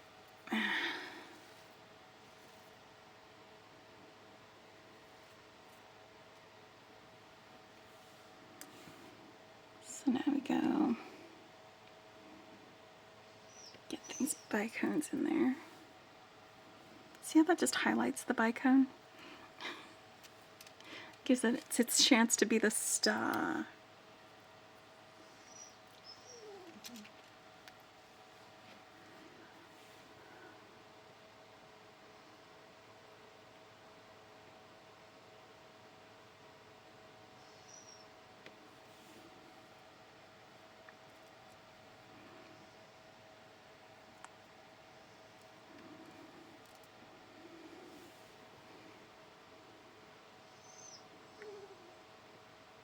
Yeah, this is actually really fun opening up these beads, because sometimes I open up my haul and then I set them aside and I don't get a chance to play with my beads. And so this is actually really nice to be able to open it up, to start getting ideas while I'm opening it, and then to put some of those ideas into practice right here, right now with y'all.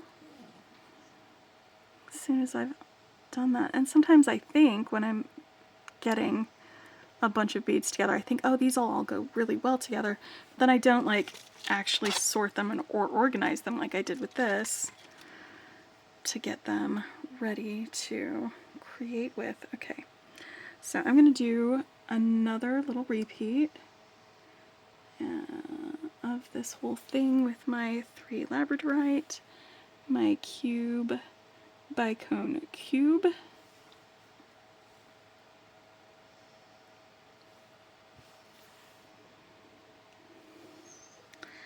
and then another 3 Labradorite beads, and my bead frame cube frame.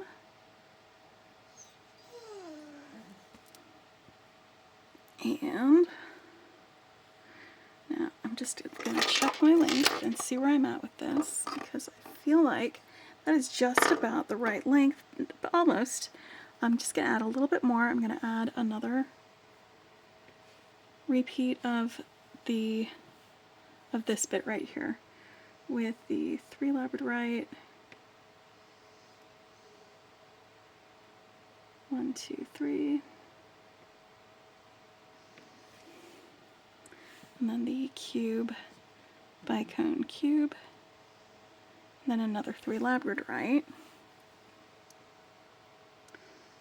1, 2, 3, and this is going to be a very good length for, this is half of the length of that necklace. That's going to be a very good length for me for that. So I'm going to scooch this a little bit closer to the end of this wire. And grab the crimp, the Stop It crimper, and I'm going to crimp the end of the toggle clasp on here.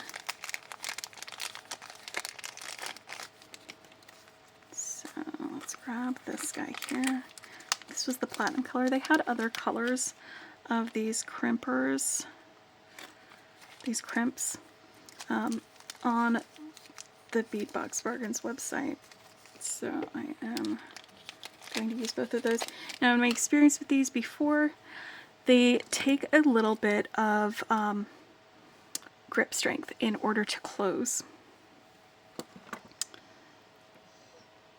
But you're going to want to put the wire through the little hole, go through whatever you are attaching it to, go back through the wire.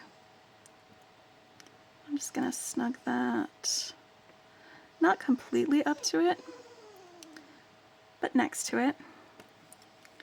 And now I've got this little bump here. I'm going to make sure that my pliers are over that bump. I'm going to give it a smush. Woo! Holy cow. That was a surprise. Well, that didn't do what I wanted it to do. Let's try it again.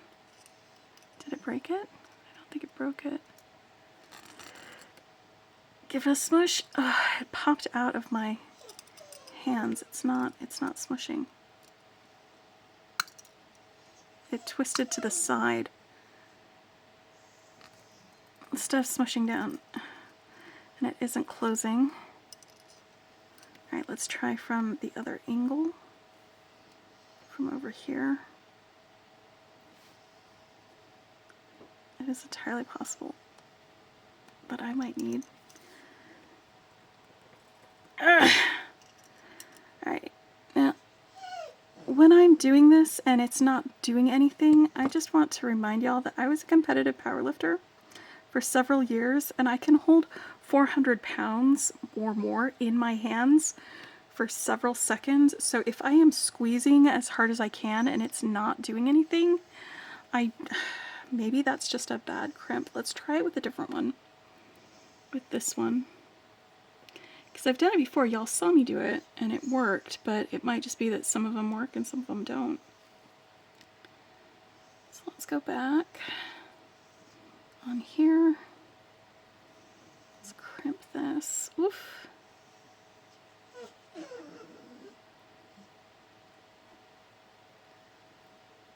Alright. Now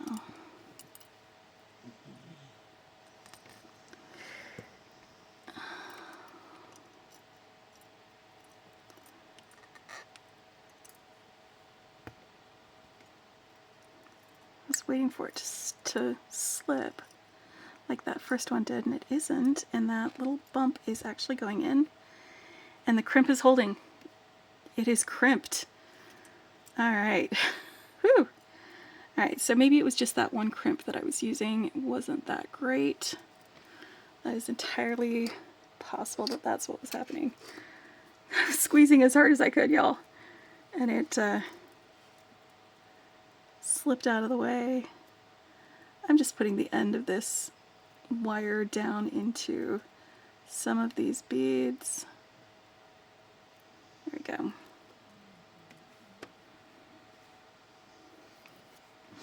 Now I want an equal-ish amount of wire on the other side. Want enough for crimping, so I'm going to cut it here.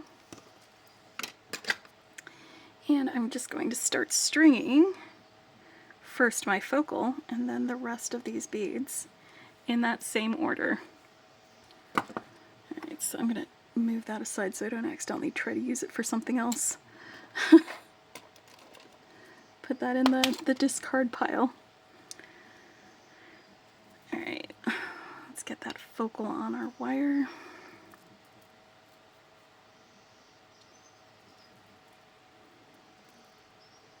Pretty, pretty. That's almost dream catchery. Almost. But not quite. Alright, now let's do this other side exactly the same way as that first side.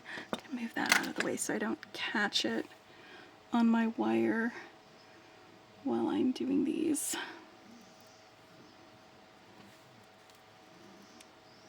Man, that was hard work.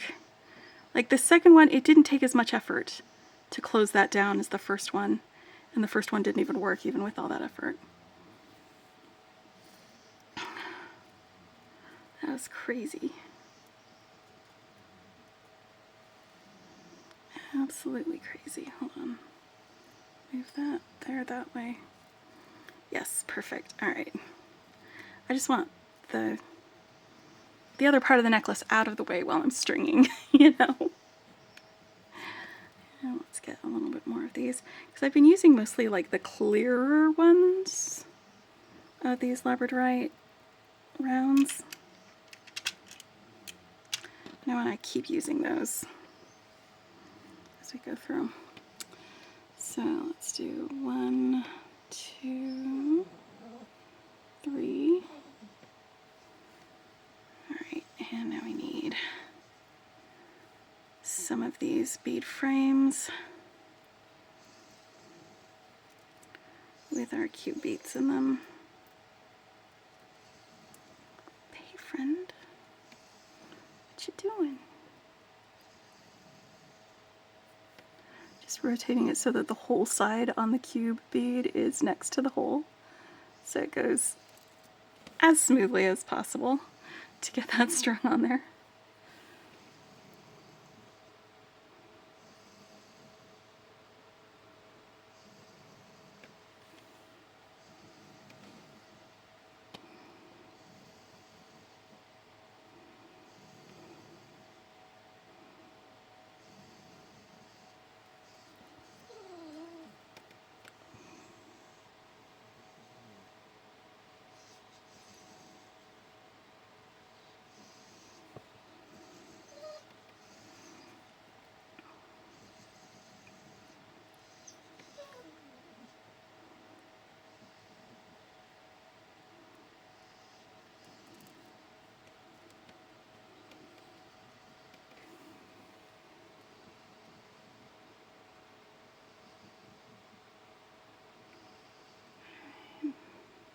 I don't know if my camera is picking it up or anything, but Ellen is singing the song of her people to us, and I hope y'all are enjoying it.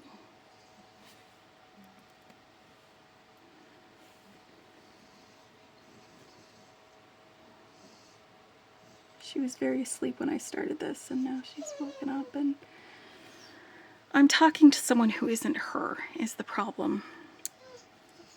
Because she hates it when things aren't about her.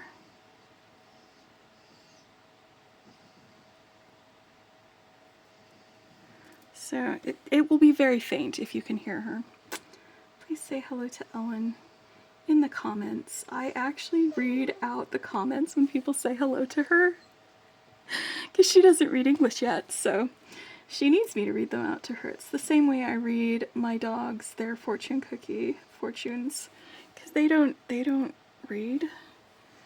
They don't know English.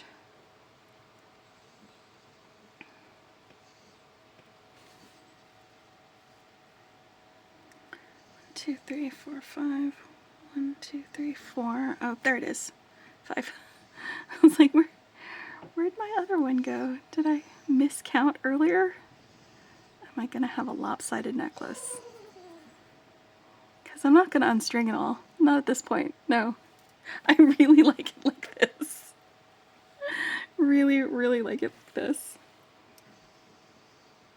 But this is a really fun challenge. I'm glad I decided to do this for myself, because sometimes I just let my ideas sit for too long and they get stale, or I've already moved on to something else. So being able to just exercise, give myself the freedom to exercise my plans, my little ideas as they come to me, I think this is going to make me a better beader as time goes on, because sometimes you need to plan. Sometimes there are things that need planning. But sometimes you just want to, hey, I wonder if this will work, and put it together, and it's fantastic when it does. Fantastic when it does. I'm just trying to get that hole to line up. Alright, and one more little repeat of the Labradorite beads.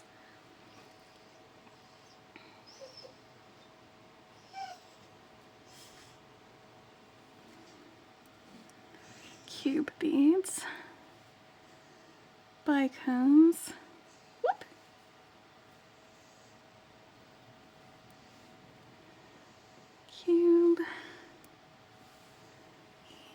these guys. Alright, I'm already starting to turn my idea factory, that's what I call my brain sometimes, towards the earrings that I want to make using those ear wire findings, these guys right here.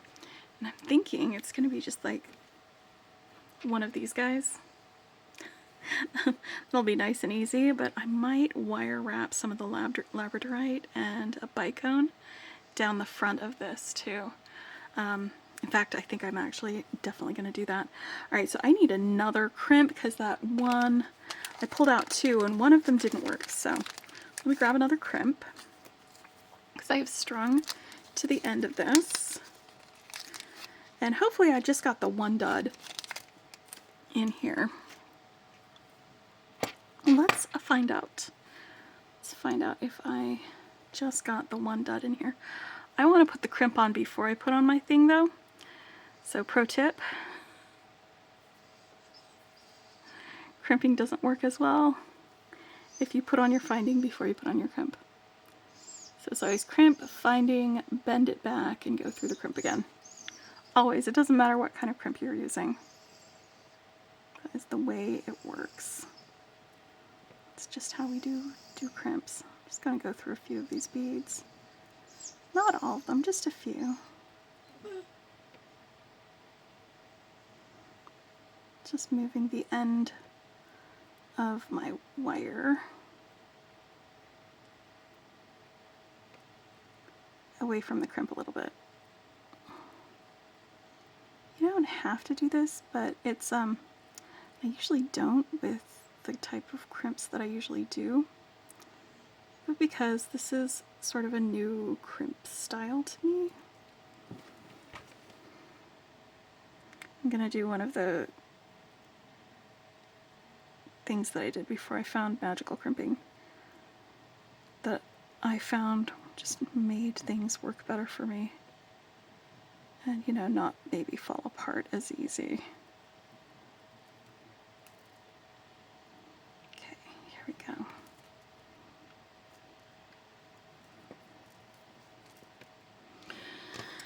Alright, now I'm going to hold my breath a little bit and then give this a little smoosh right there. Whoop, and it's rotating again. I didn't even put any pressure on it, it just rotated. Ah, son of a... Please don't be like the other one.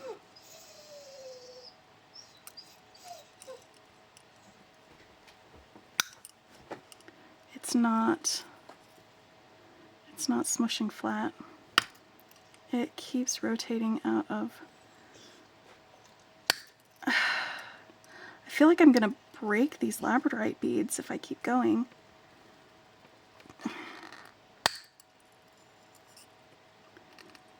Okay. Well, I think this is another dud. So let's get another crimp and try that. Put that in the dud pile.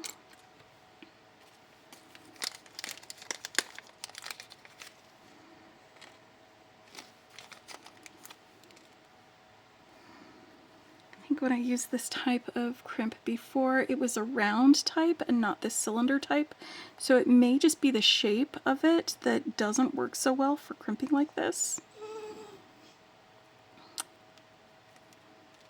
because using the cylinder shape I didn't have it rotating out when I went to go use it as much as I am with this cylinder shape.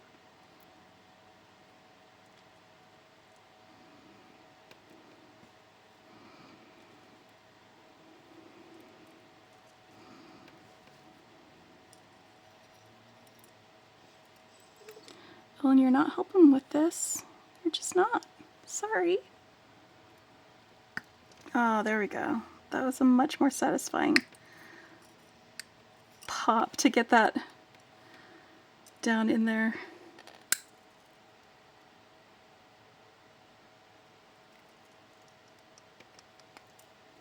Okay, let me give it a tug. It looks like it's good. Man, okay, so 2 duds so far in a pack of, how many were in each pack? 1, 2, 3, 4, 5, 6, 7, 8, 9, 10. So in a pack of 10, 2 of them didn't work the way, but maybe in the 20 that I got, because I did get 2 packs. That was the extra. All right, I'm putting my cube beads back in here. And I'm going to spill out a few more of these Labradorite beads. And I'm going to leave these bicones here. So I've got some Labradorite, I've got some bicones, and I'm going to move this out of the way. I'm going to put it around my neck and wear it while I put this together. Fantastic. I will try this on my weekly wrap-up and chat so you can see it being worn. It's something that I like to do on Sundays, so today I'm going to end up uploading this and then probably feeding Ellen and playing with her for a little while, and then I'll do my wrap-up and chat. Alright, also my son may want to spend some time with me today, so I'm going to make another little drop with these. Now let's just get where's my 24 gauge wire?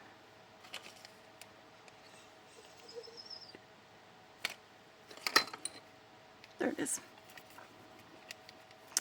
And I'm just going to do one earring with y'all, and I'll finish the other one off camera because it is getting a little bit long and Ellen is needing some attention. So let's make another little drop with this guy here,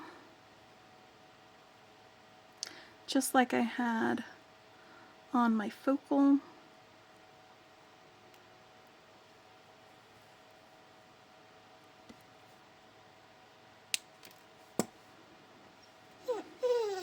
Oh, I know. Alright, and then I'm going to do a bicone, 2 Labradorite beads, and a bicone, and then just make a little loop up here on the top with my round nose pliers.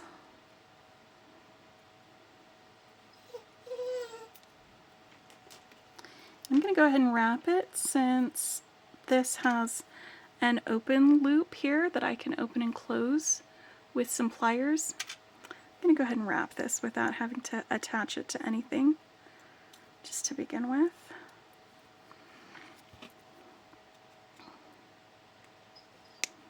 Okay.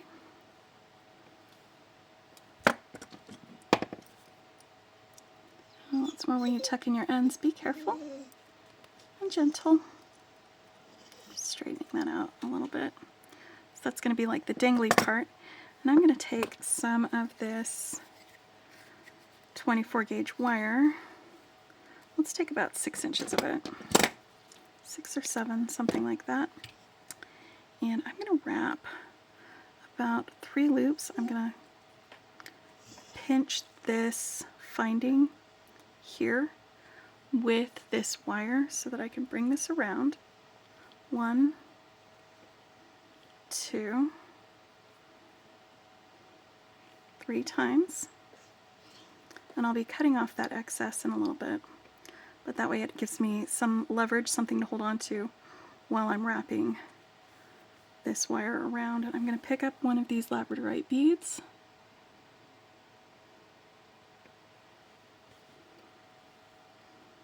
And I'm going to pinch the finding and the Labradorite and then bring this wire around. 1. Move that out of the way. 2. And I'm pushing with the side of my finger down here to get that wrap down next to that 3 times. And let's just do a Labradorite, a bicone, and then a Labradorite. So I've got the bicone here, and I'm just kind of tipping this so that it's facing up that way. And I'm pinching the finding and the bicone and bringing this around once, twice, 3 times, like that. And now one more Labradorite.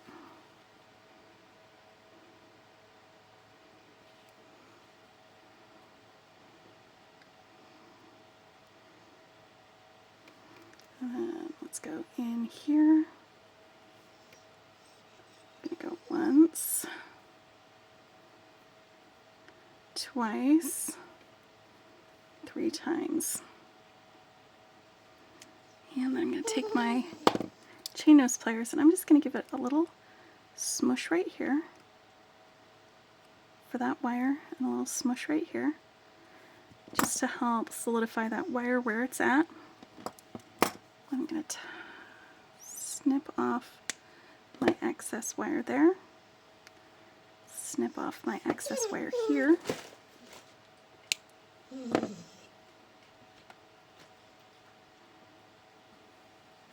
Now I have a little wire wrapped ear wire that I can attach my dangle to. Oop, that is a lot of work to swing open. Okay, good to know. Let's swing that closed.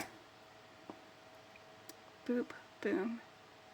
So now I've got a little earring that I can wear with that necklace that I just made with my end of year clearance haul from Bead Box Bargains. I'll put a link in the description to Bead Box Bargains, and also to the other tutorial that I did where I made a drop using a briolette just like this. And there is a coupon code if you want to sign up for Bargain Bead Box, because you get a coupon every month that you can use at Bead Box Bargains from Bargain Bead Box, and to me it's worth it, just because it's a fantastic bead box, but also you get to use it at their store for all of these things. So I will be finishing this up and then finishing up my second earring and then showing you what they look like on me in my weekly wrap up and chat. Hope y'all are having a fantastic weekend. Until next time, happy beading.